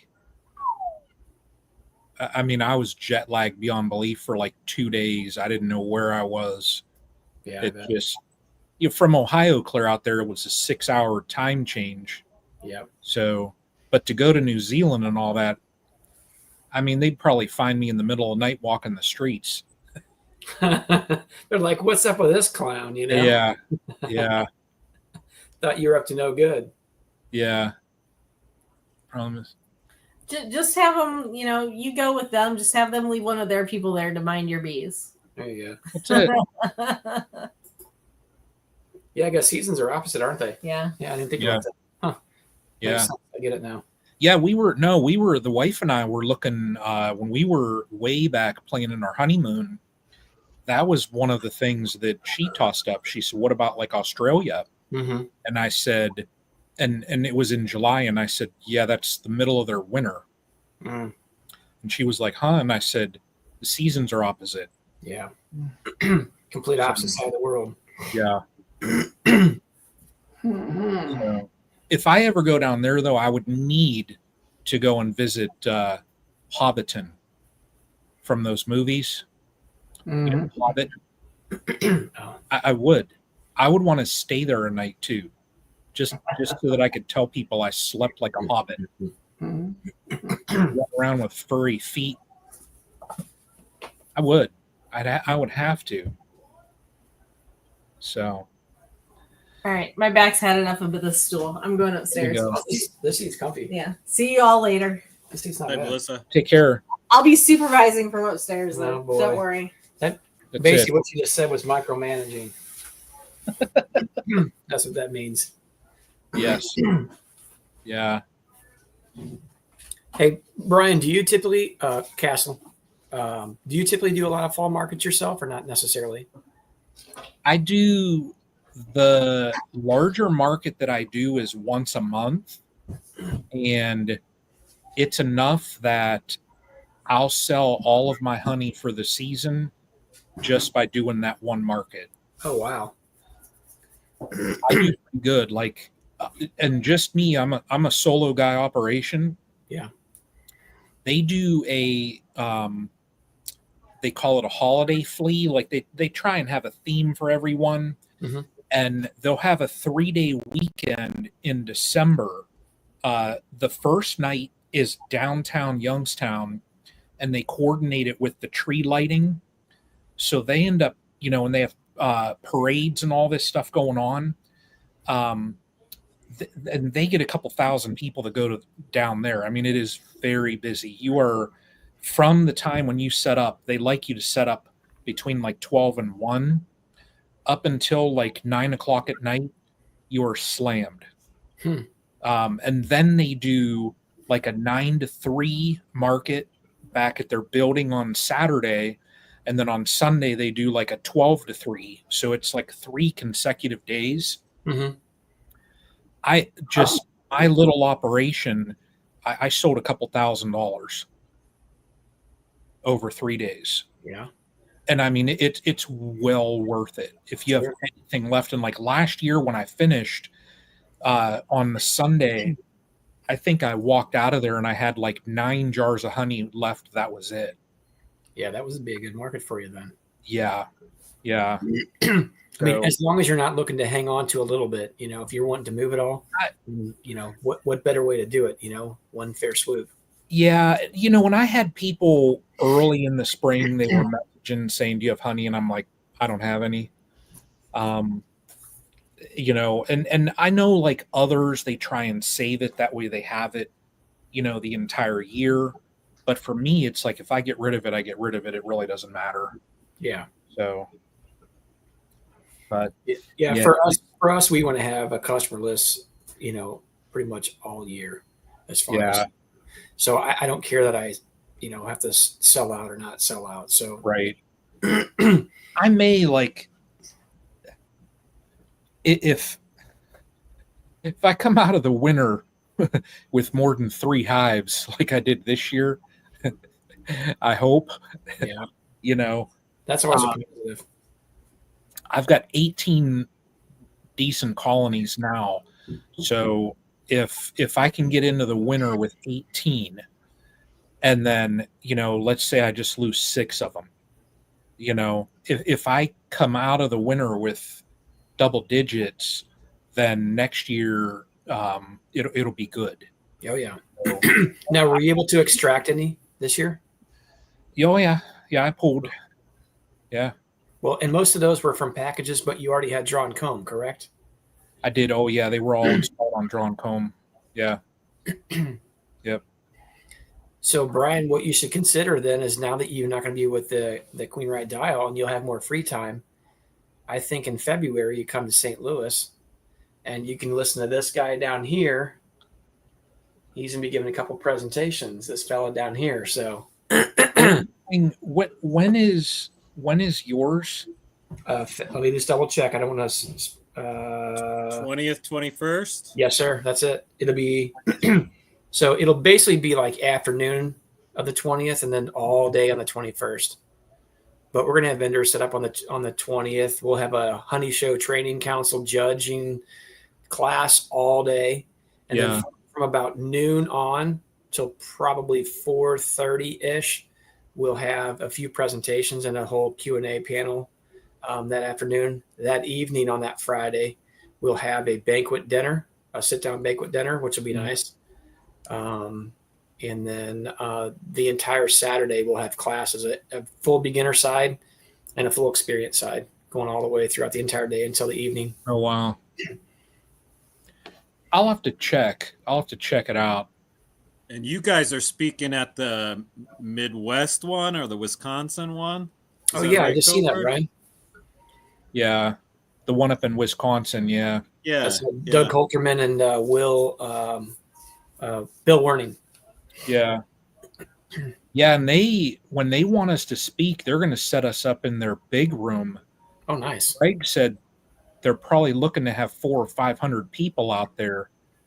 Cool. I said we need to we need to think about how we're going to do that, because I just don't want to sit up there and if it's the stream team and I mean, we try and field questions and all that. I said, we need to try and have like audience participation in it, just not three guys sitting up there running our mouths. So I told him just my thought was we need to try and get at some point people to write questions down that are going, and that way we'll know questions ahead of time. And then when it gets to that time, we could just call the person, and whether I'm running around with a mic or, and we just more have like audience participation, engage the audience, things like that. So we just got to talk about it. But I mean, if there's going to be a couple hundred people, it don't bother me. Some people, if you throw them up in front of a couple hundred people, they're going to freeze up. But that don't bother me. I could run my mouth in front of anybody. So, I said that before. I had said I would rather give a presentation to 200, 300, 400 than to 5 people. And that sounds really awkward, but I've done that before. And it's been much easier for me to present in front of a couple hundred people than just like 5. Because you feel like and it really is like a broad audience as opposed to specifically talking to someone, Yeah. When I was down at BJC and WashU, Washington University, when they converted their EMR over to Epic, I had to go through the module that I was teaching down there. I had to go through like more or less the build specific pieces to all of like the go live personnel that was going to be running around hospitals. And my boss told me, he said, I need you to go down and do this. I said, sorry, whatever. He said, there's going to be about 1,100 people. And I said, what? And I literally peeked out, like I looked out the curtain and I never saw that many people, at one time in this auditorium. And I thought, oh my.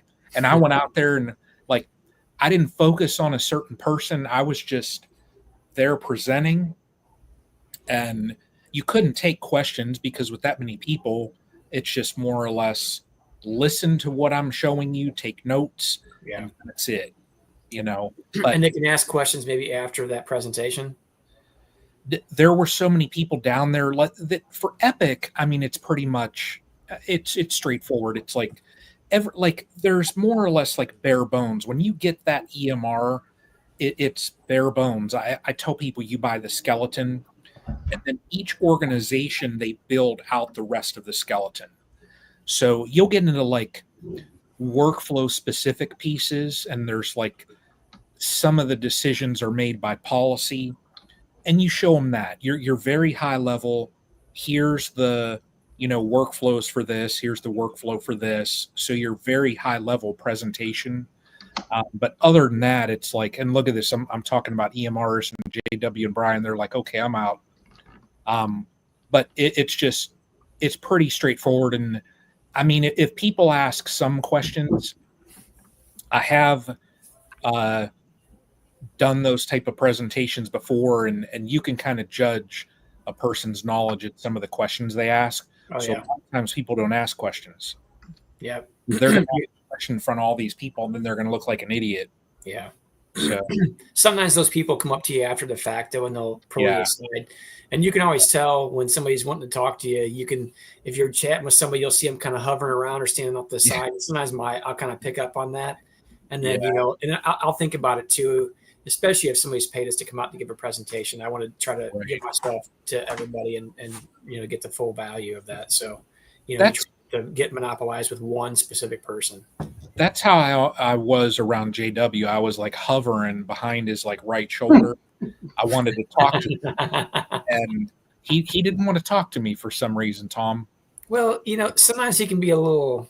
That is very not true. Yeah, he can be a little standoffish. You got to warm him up. I was thinking about reaching over and kissing you, but I figured it'd embarrass you. Wow. Hey, he's probably not lying. He probably would try to do that just to get a reaction. I can see that right now. I was I was trying to communicate with the fellow here on the chat. That's what I was trying to do. When I go off screen, that's because I'm trying to type on my. We thought you fell out of the chair. Are either of you guys going up to that Midwest? Probably, maybe. Yeah, there's a really Borrow there's a enough really money, good I'll cut my possibility. banker. Yeah. Brian, are you going to go to that maybe?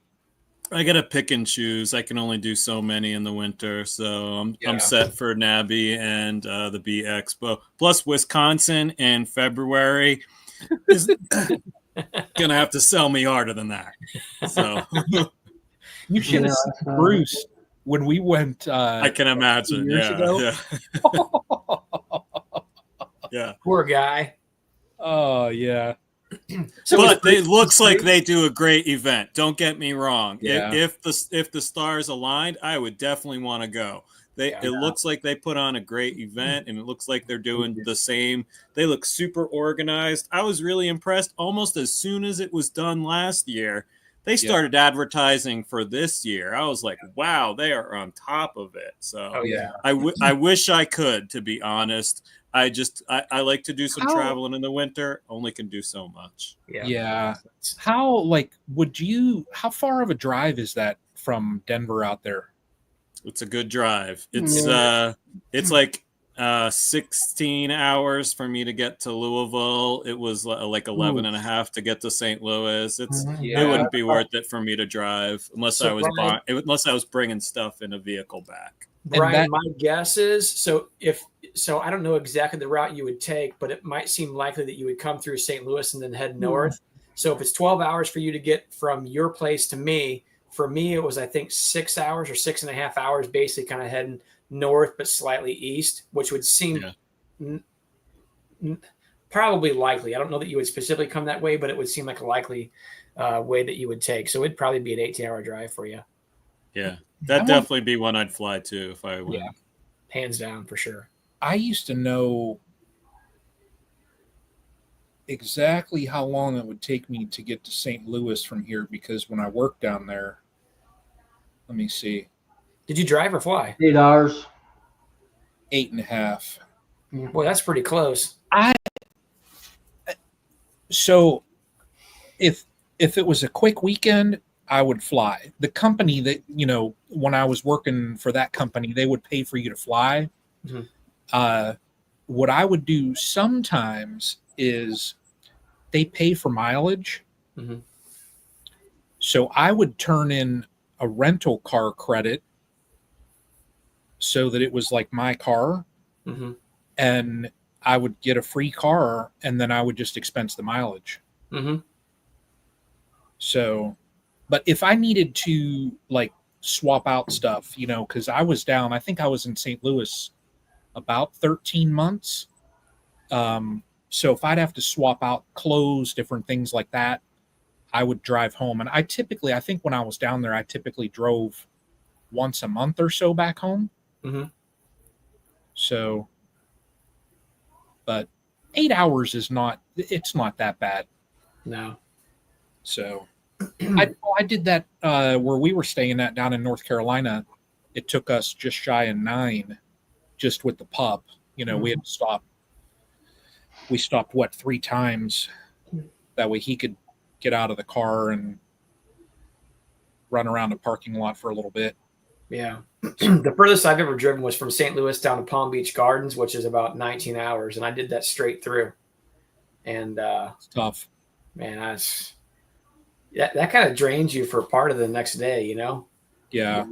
Normally I pop up pretty early and I kind of wanted to drag a little bit that next morning. Yeah. Now, everybody else in my car was fine.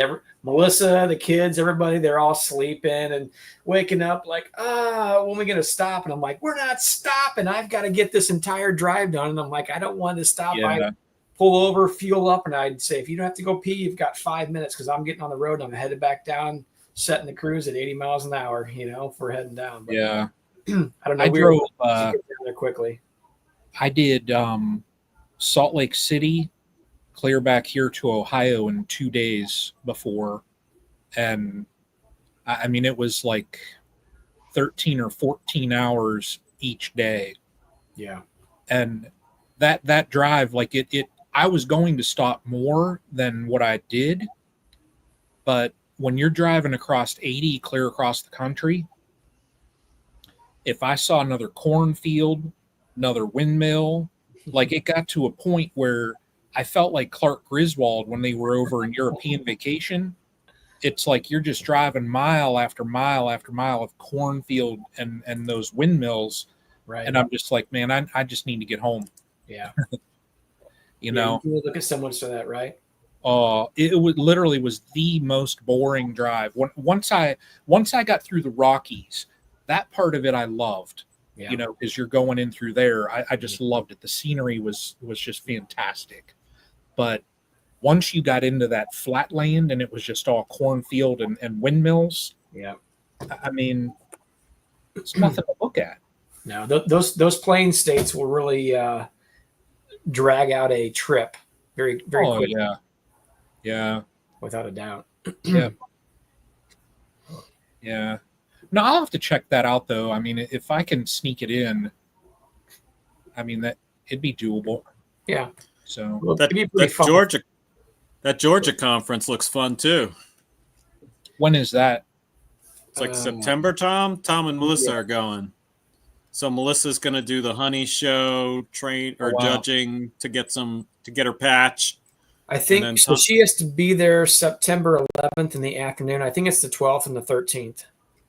She has to be there Thursday afternoon because I think they're going to start accepting some of the honey stuff. So that's why I asked if anybody was going to be going to the Georgia conference. Let me know, because at this point, I'll be soloing it around the area, which I'm sure there'll be plenty of people that I'll meet. You know, which not really an issue, but I was trying to talk JW into going with me. I've got a husband. I got a nephew that lives down the road there from him, about 5 miles from that. Heck, see? Yeah. Come on. Is it around Atlanta? Where's Yeah, that? Gainesville. Just north northeast of of Atlanta. Yeah. I guess Gainesville is basically like a suburb city, just north and slightly east of. Almost. You can't hardly tell when you're. There's a little open space, but Oh no, it's actually 60 mile up there. But it seems like the same town basically. You should cruise down if you're bored down there a day. You should cruise down and visit Bruce. Oh, that's another 300 mile. Yeah, that's pretty far away, I think. Down to Dothan. Yep. So Melissa, that's 300 mile from Gainesville to Dothan. I've got some property right there, but Oh wow. east of Dothan. I can tell you that. So Melissa and I are planning on going down a few days early and visiting. I don't know if you know who Dennis and Melanie Cruz are. Yeah. Yeah. Mm-hmm. So we're going to visit them. We do that every year for the last few years. And then I'll be able to see John down there. Oh wow. 'Cause he's down in the Jacksonville area. Another gentleman named Myron Beachy is a small queen breeder. I brought him up here to St. Louis to give a presentation. Real great guy, real knowledgeable, fun to hang out with. Planning on going down and visiting him for a little bit because he's kind of in that similar area. My guess is John's probably not too terribly far from right where Melanie and Dennis are at there. They're in kind of the Sanderson area. So I don't remember, John, how far you said you were from there. I believe you're a little bit south. Oh, you were with John is with him today? Nice. Oh wow. They're fun folks to hang out with. Yeah. So we're gonna go down there first, and then we were gonna fly down, and I was going to rent a car and drive back because rather than flying back up to one spot, I need a car when I get there in the Gainesville area anyway. So we'd probably have to fly into Atlanta and then go north from there. But I'm planning on bringing back a few buckets of honey from Dennis, actually. So wanted to have a car to do it. So we were trying to figure out the best way. You know, when I was looking at rental cars to fly down and drive back, they were going to charge me double than if I was just to rent a car at one location and bring it back to the same location. So that's what I ended up doing. So I really wanted to fly down because I didn't want to drive all the way down there. And then, because that's 12 hours down to where those guys are at, a solid 12. But the way it worked out, I'm like, I'm not going to pay $900 for the rental car for like 4 days. I'm like, I'm not going to do it. Yeah. Anyway, we decided One-way rentals are ridiculous. We went ahead and rented a car, something a little bit more fuel efficient than what we have. I mean, which is not that bad, but I just didn't want to drive Melissa's car. So we're going to rent a car, go down there, visit with them, and then I'll just drive back. So I'll just leave really early in the morning. Best time to drive is after 2 or 3 in the morning, really, or thereabouts. Yeah. So we're gonna make a trip of it anyway, and then Melissa can get her stewardship cool. hours in, and then we'll be at the. I don't know if she's still in here or not. Kimberly was asking earlier if we're gonna go to the Illinois State Beekeepers Association meeting, which is November, I think, up in just north of us and north of JW by 7-8, I think. November 7-8, maybe. yeah. What is that? A few hours north of us, I guess. Yeah, it is for me. It's 3 hours. Maybe a little further for me. You're closer than I am. Springfield. I don't know. I was up there. I don't remember how long it took me to get up there. A couple hundred miles, maybe. Right up 55. Yeah. No, you know what? Actually, Springfield. That's Springfield, right? Yeah, that should be a little over 2 hours for me. Yeah. So that shouldn't be too bad. That'll be an easy drive.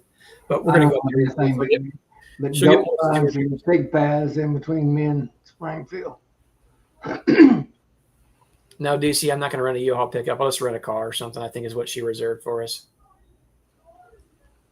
Just get a U-Haul and you could put like a lazy boy recliner back there, ratchet strap it up, get a cooler back there.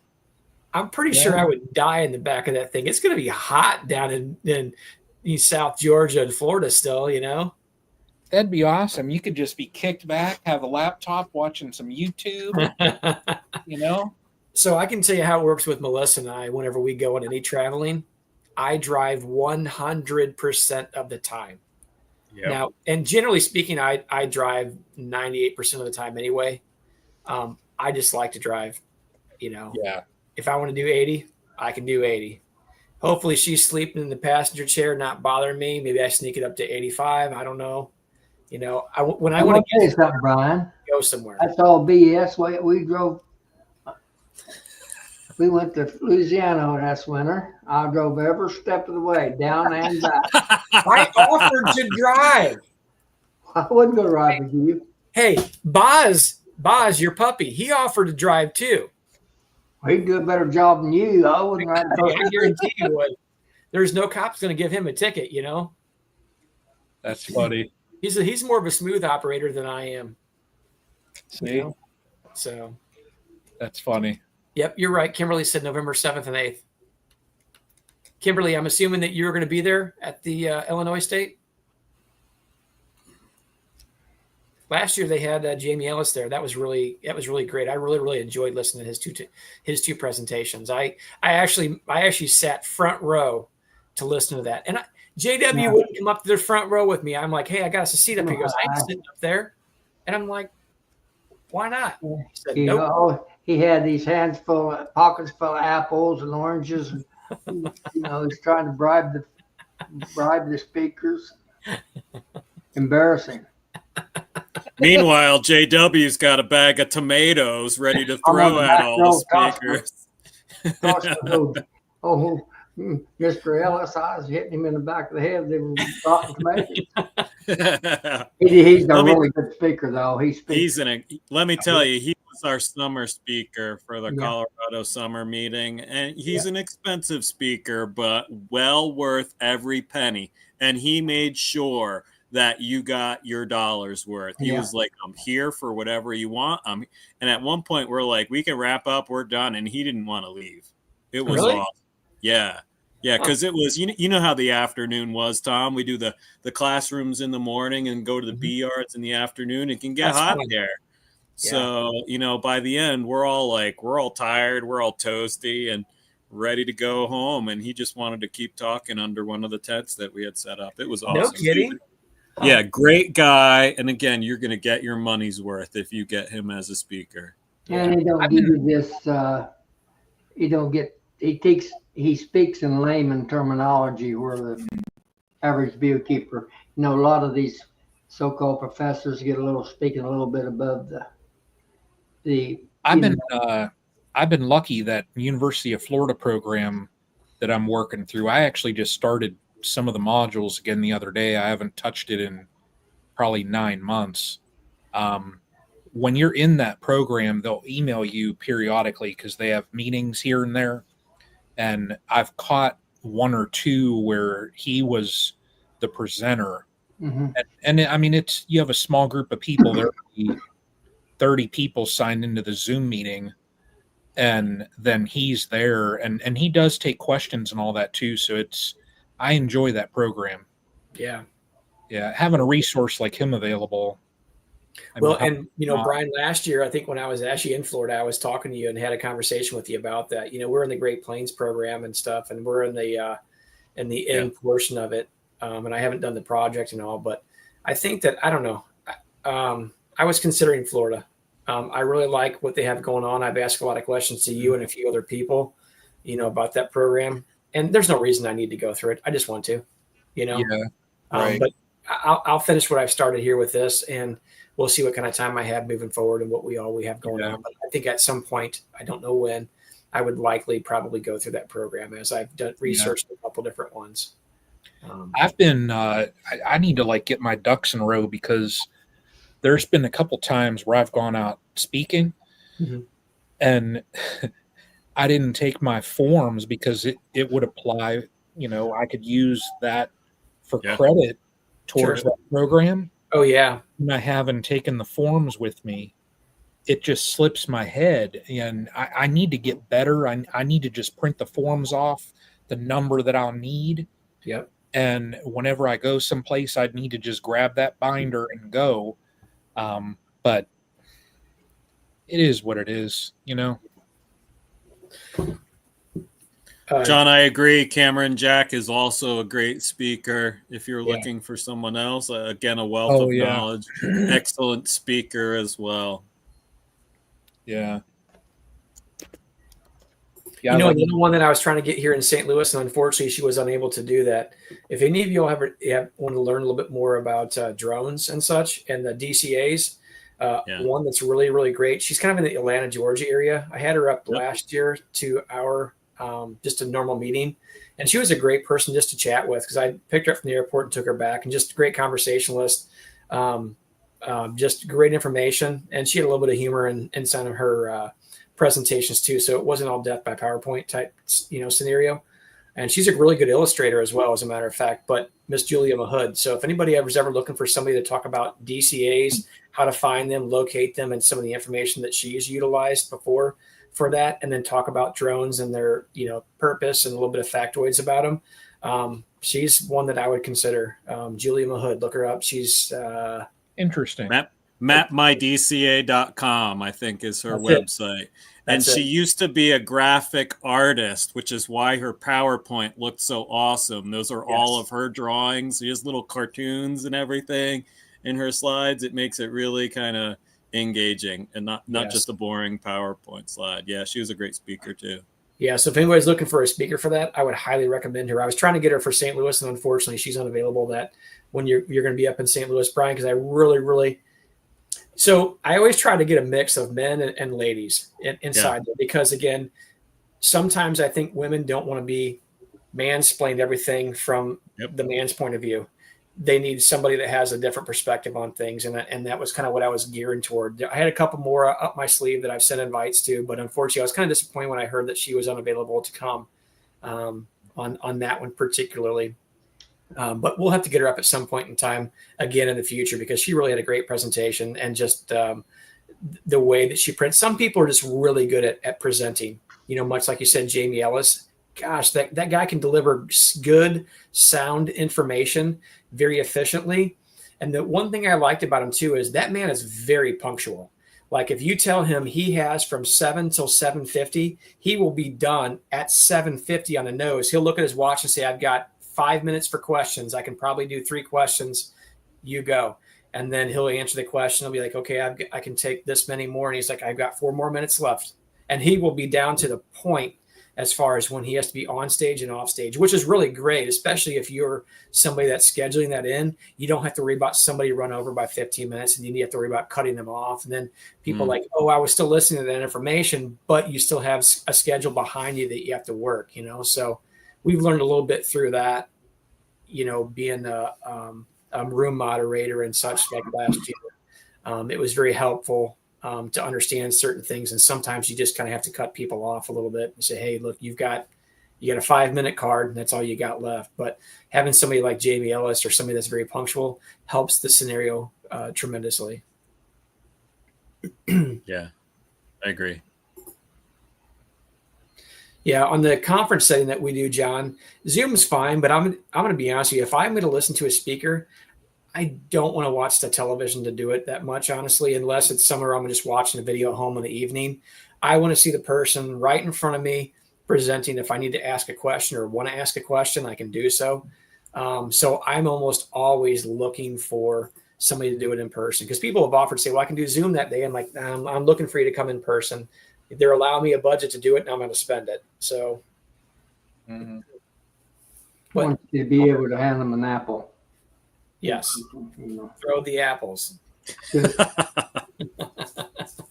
Teacher's pet type. I've been trying to get Mr. Irwin to come into St. Louis and give a presentation, and he said, absolutely not. He won't do it, guys. I could give my canned speech on the sex life of mint flavored toothpick. He didn't think that might be applicable for his audience there in St. Louis. So I mean, I would sit there and listen to it, honestly, but I don't know about everybody else.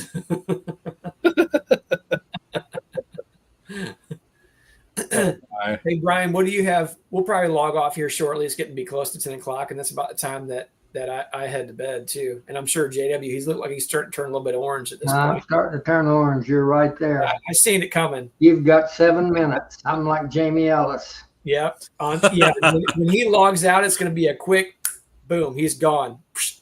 Like a fart in the wind. He's gone. So, Brian, what do you have geared up here for like the next week or so? What's on your agendas? Yeah, which Brian? I'm sorry. My apologies. I have to finish up a batch. I have a batch of honey from one of my management customers. I have to finish up. I have to make their creamed honey. I have to make their lavender infused honey. I have to make some lemon infused honey. So I take the honey that they get from their colonies that I manage for them. And then I'm like, we're going to have about 150 pounds. What do you want to do with it? And that's what I got this week. I got to make a couple of new batches because I'm getting low on a couple. I'm also trying to get rid of some of the flavors that we, sell out of them before I replace them, so there's not overlap. And it is hot as hell here, so I am watching the weather, waiting to put Apogard on. So I might this week go around and do OAV because it's getting late and I'm starting to get worried.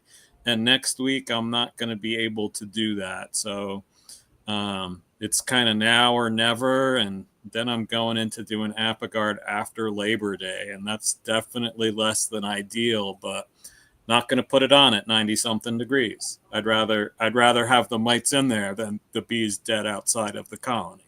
Yeah. So. Yep. That's exactly what I done, Brian. I OAV'd till I could get a chance to put my Apogard on. So. Yeah, and I've had Viroxan on most of my colonies during my honey flow, so I don't want to say I'm not worried, but there's that in the back of my head that makes me feel a little bit better. I know it's less than ideal, but what else am I going to – what do you guys recommend? What else could I do besides OAV when it's going to be 95 for a week? Yeah, exactly. I mean, hey, you know what? You tell me, because I don't know that there's anything that's effective beyond, doing some sort of, I mean, you're doing something. You have something in place there. Apivars, is heat tolerant, but it's, a lot of people don't like to use it because it's, it's synthetic. Yep. I've had good luck with it, and I will use it when in my rotation about every other year. Yeah, I've never used it. I'd have to order it online. DC, no, I haven't done any wash. No, that's not true. I did a couple of washes maybe a month ago, but my experience, DC, has been at this time of the year here in the Denver metropolitan area, most of my colonies are going to have a fairly good mite load that I just go ahead and I treat everybody. If I had more time, I would definitely test every single one and treat the ones that needed it and didn't. I just don't. So I don't have that luxury. So I'm going to treat them all, and we'll see what happens. Just see Be when I get careful to with treat your them. hop guards, Jason. I've never used Top Guard.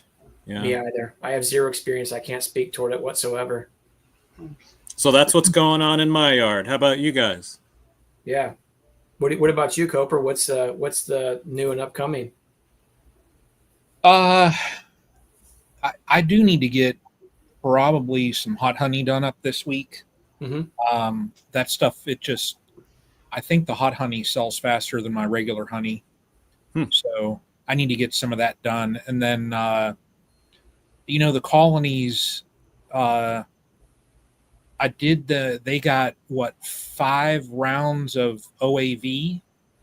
And then the video that I put out today was when I was going to try and do some washes. I got 2 washes done.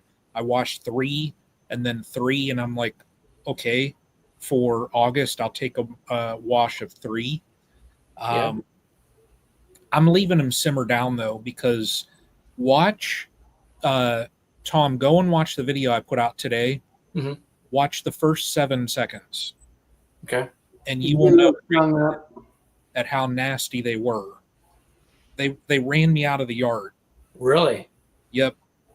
And we're in such a dearth here. Like, we've had, I think, 1 day of rain in the last probably 3 weeks. Oh wow. So there's absolutely nothing. And like, I've got colonies that have taken 3 gallons of syrup already.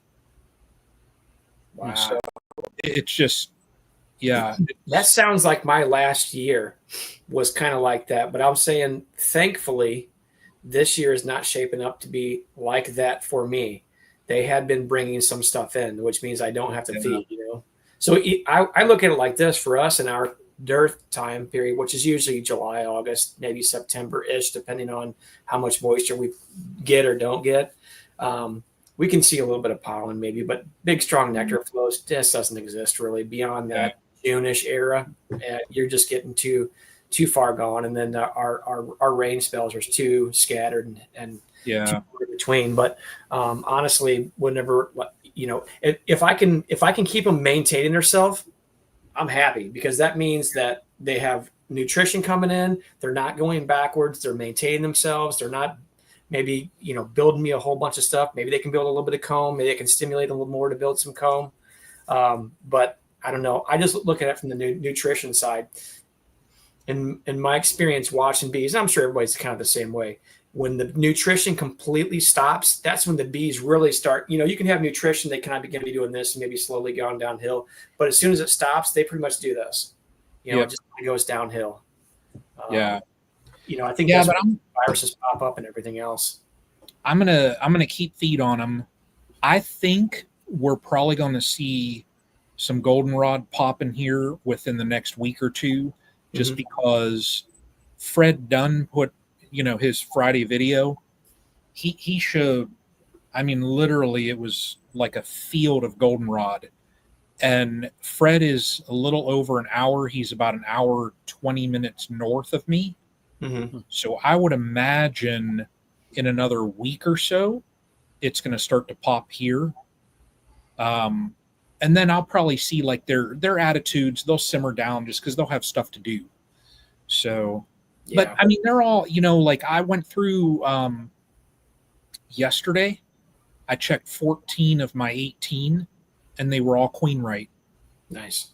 So there were some that were going through the process the last time I had checked them, and I went through and I found queens in every single one, brood. There's, a couple that are smaller than what I would like, but they were, the one was a swarm, so I don't know how old that queen was. I'm going to equalize, and then I've left. I know a couple people, they hit me up with comments in videos. I've left, like on some of my colonies where I have the buckets on, I've got 2 supers, and it's because they're packing it in. And when it gets to the point that I'm going to equalize the yard, I'm just going to shift those frames out to colonies that didn't quite pack out as much. Yeah. So it's just, I'm simply doing that as a strategy so that I can have more available when I want to equalize for the winter. Definitely. So We have about four deep boxes full of honey frames sitting down here that I froze and then pulled out and set down on my basement floor under with cardboard and such.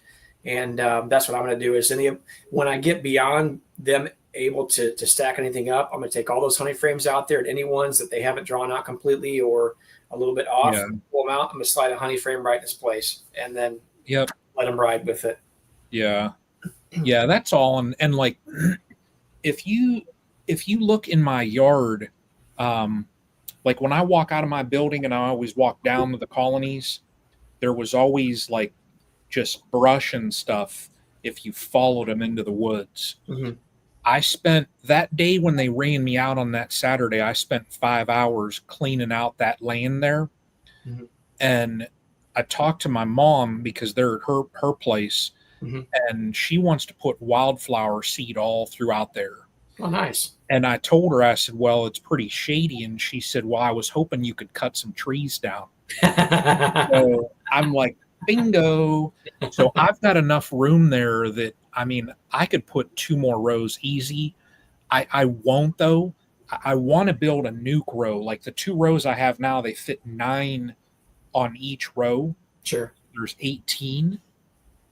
And my plan is I want to put a nuke row in. That way, if I can maintain 18 full colonies and then have a couple spares off to the side, that's what my plan is going to be. Sure. So, like a couple of resource hives? Huh? Like a couple of resource hives? Yeah. Yep. I really like the idea of that. And Brian actually had, which is it's a great presentation, Ian Stepler's presentation on the nucleus battery. Talking about how he rotates things in and out. I'm telling you what, I don't want to say genius, but it's kind of genius. I mean, even his nucleus colonies can build him honey crops by the way he has them set up on there. But I don't know. It's just, it's a rolling, the whole thing is just kind of rolling. It's just revolving. You know what I mean? The efficiency level of this thing is just, there's just no downtime in them. Something goes down, nuke gets plugged right into the operation. Bees don't even probably lose any steam, you know? Yeah. Jamie Ellis kind of talks a little bit about that too. Yeah, that's my plan though. But that'll be next year. I mean, I'm getting it prepped now. The land is cleared. I got to cut down probably 3 or 4 trees, and then it'll be set up good. I mean, I could slap a row down there right now. I mean, I literally I raked even all the land out, so there's no leaves, nothing. Yeah. But it'll be good. I mean, I'm excited for it. I'm just getting things set up. I've always said this year was going to be a year to rebuild things, and it's been good so far. So if I can get that row set up just for next year, get a hive stand and all that set in place, and that way come springtime when I do splits, I'll have a place to put them all. Yeah, definitely. Well, and you use that wintertime work to prep everything up and get everything ready to go. That way during the firefighting season, you can push on the things that are most important at that point. Yeah. I like that. Hey, Brian, I think you had something you were going to talk about with the nucleus battery. Yeah. So if you're interested, first of all, this was the talk that Ian Stepler did the last year of Hive Life in Sevierville. He also has a recording on the Red River Beekeeping Association, I believe, which is Brad Hogg's local club, very similar, or if not the exact same. It's like building your bee battery or something like that. It is a fantastic talk all around what you guys are talking about, that idea of sustainability, having nukes to plug into your production hives. It's kind of one of those hallmark presentations that kind of defined my operation and how I do things. For me, I've got 50 slots that are production colonies that are working for me. Everything else is making sure those 50 are rocking and rolling. If those are problems, Keith Spillman calls them his spare parts, right? Those resource colonies are meant to fix those so they're rocking and rolling. I can do all I need to do with those 50 production colonies with that nuke battery, right? And if I have extra nukes at this time of the year, they get overwintered and they plug in dead out spots next year. Those are my best honey producers because those queens have been held back, Yep. right? They don't have a full year of production, and next year they're going to be ready to go.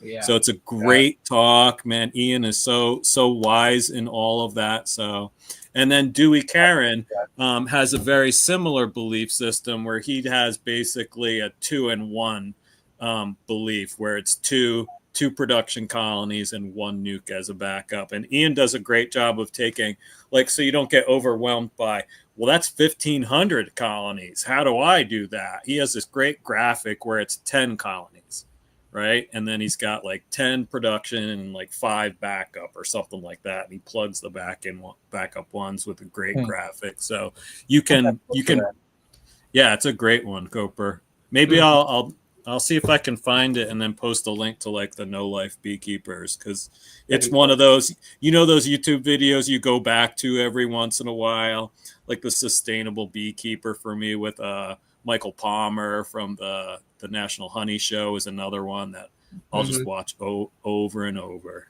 Yeah. Yeah, those are little nuggets there, I think, that are kind of invaluable when you think about it and how somebody runs that style of operation and keeping those little nucleus colonies, ready to go at a moment's notice. Mm-hmm. And, it can take these big swings of, your production or your colonies or your numbers, and it can kind of do this, kind of evens them out a little bit. You know what I mean? You have little bumps instead of these big highs and these big lows. Yeah. Yeah. Hey, JW, what's on the agenda this week? What's up in the farm? I'm cleaning up brush. I trim trees about all day today. Trim trees. Now I've got to clean up my mess. I'm building bee yards. Two more bee yards. I'm only 81, boys. I've got to get to growing. You got plenty of time left to get this done. I want to get up to, at least 200. JW, I got my son coming tomorrow, and I got a small, I could handle it myself, but when you get an extra set of hands to help you out, I'll always take the extra set of hands. But I got my son coming over. I've got a small little brush pile in the area that I cleared, and we're going to haul that out. And then after we're done cleaning that, then we're going to go back into the woods and check our shooting lanes for when archery starts up here soon. Oh, yeah, nice. So, yeah, I know all about that. I've quit hunting. I hunted for years. yeah. I was a bow hunter. I haven't shot a gun at an animal since 1964. I bow hunted till a couple years ago and quit. And all I killed now is time. Anyway. I like that. I'm lying about the 200. I've just said that jokingly, but I'm a one-man operation too, Brian. I do everything basically, myself. Yeah. Right now, as of today, I've got 47, boxes. That's of a lot, bees. though. It is. And it's pretty much a full-time job for me. Yeah. I've got to do some bee work, but I'm waiting on it. It's just atrociously, unbearably hot here. It's like I said, it was 96 here today, and the heat index was like 111. And it was more pleasant today than it was yesterday because we had a little breeze. And it was about the same temperature yesterday, and it was dead still, and you could just sit and melt down just setting. So Yeah. Pretty rough. I'm not doing bee work until at least Wednesday of next week, when it's supposed to be. I'm telling you, I should have took some videos today of some of my hives. There was 3 times as many bees on the inside as there was on the outside. Okay. Yeah, but I had them, but the whole sides of the boxes, all 3 and 4 sides, would be like that. And they were, you could hear the bees just roaring, fanning, you hear them fanning inside. You walk by those hives today, they were just roaring from the bees fanning. So I ran to the grocery store today, and when I pulled in home, our neighbor that's on the corner of her porch, there had to have been I mean, well, look at that. I mean, there was a good. Look at that. Yeah, that's a lot. I told her, I said, for her to have that many hanging out outside, that colony probably goes, there's like a 6-foot column right there. And there was a small little cluster about like maybe 2 grapefruits up top. And I told her, I said, for them to be hanging out up top right there, and then under the porch, they're also going in. I told her, I said, that is a massive colony. It's got to be massive.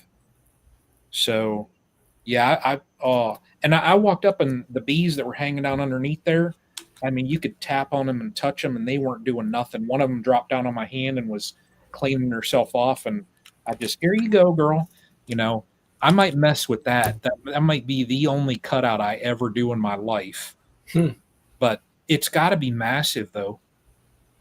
Yeah. Oh, I'm sure it probably is. Massive. So I have a little 2-frame nuke that I had Melissa. I said, hey, go take a little video of it here. Let me see if I can pull this thing out.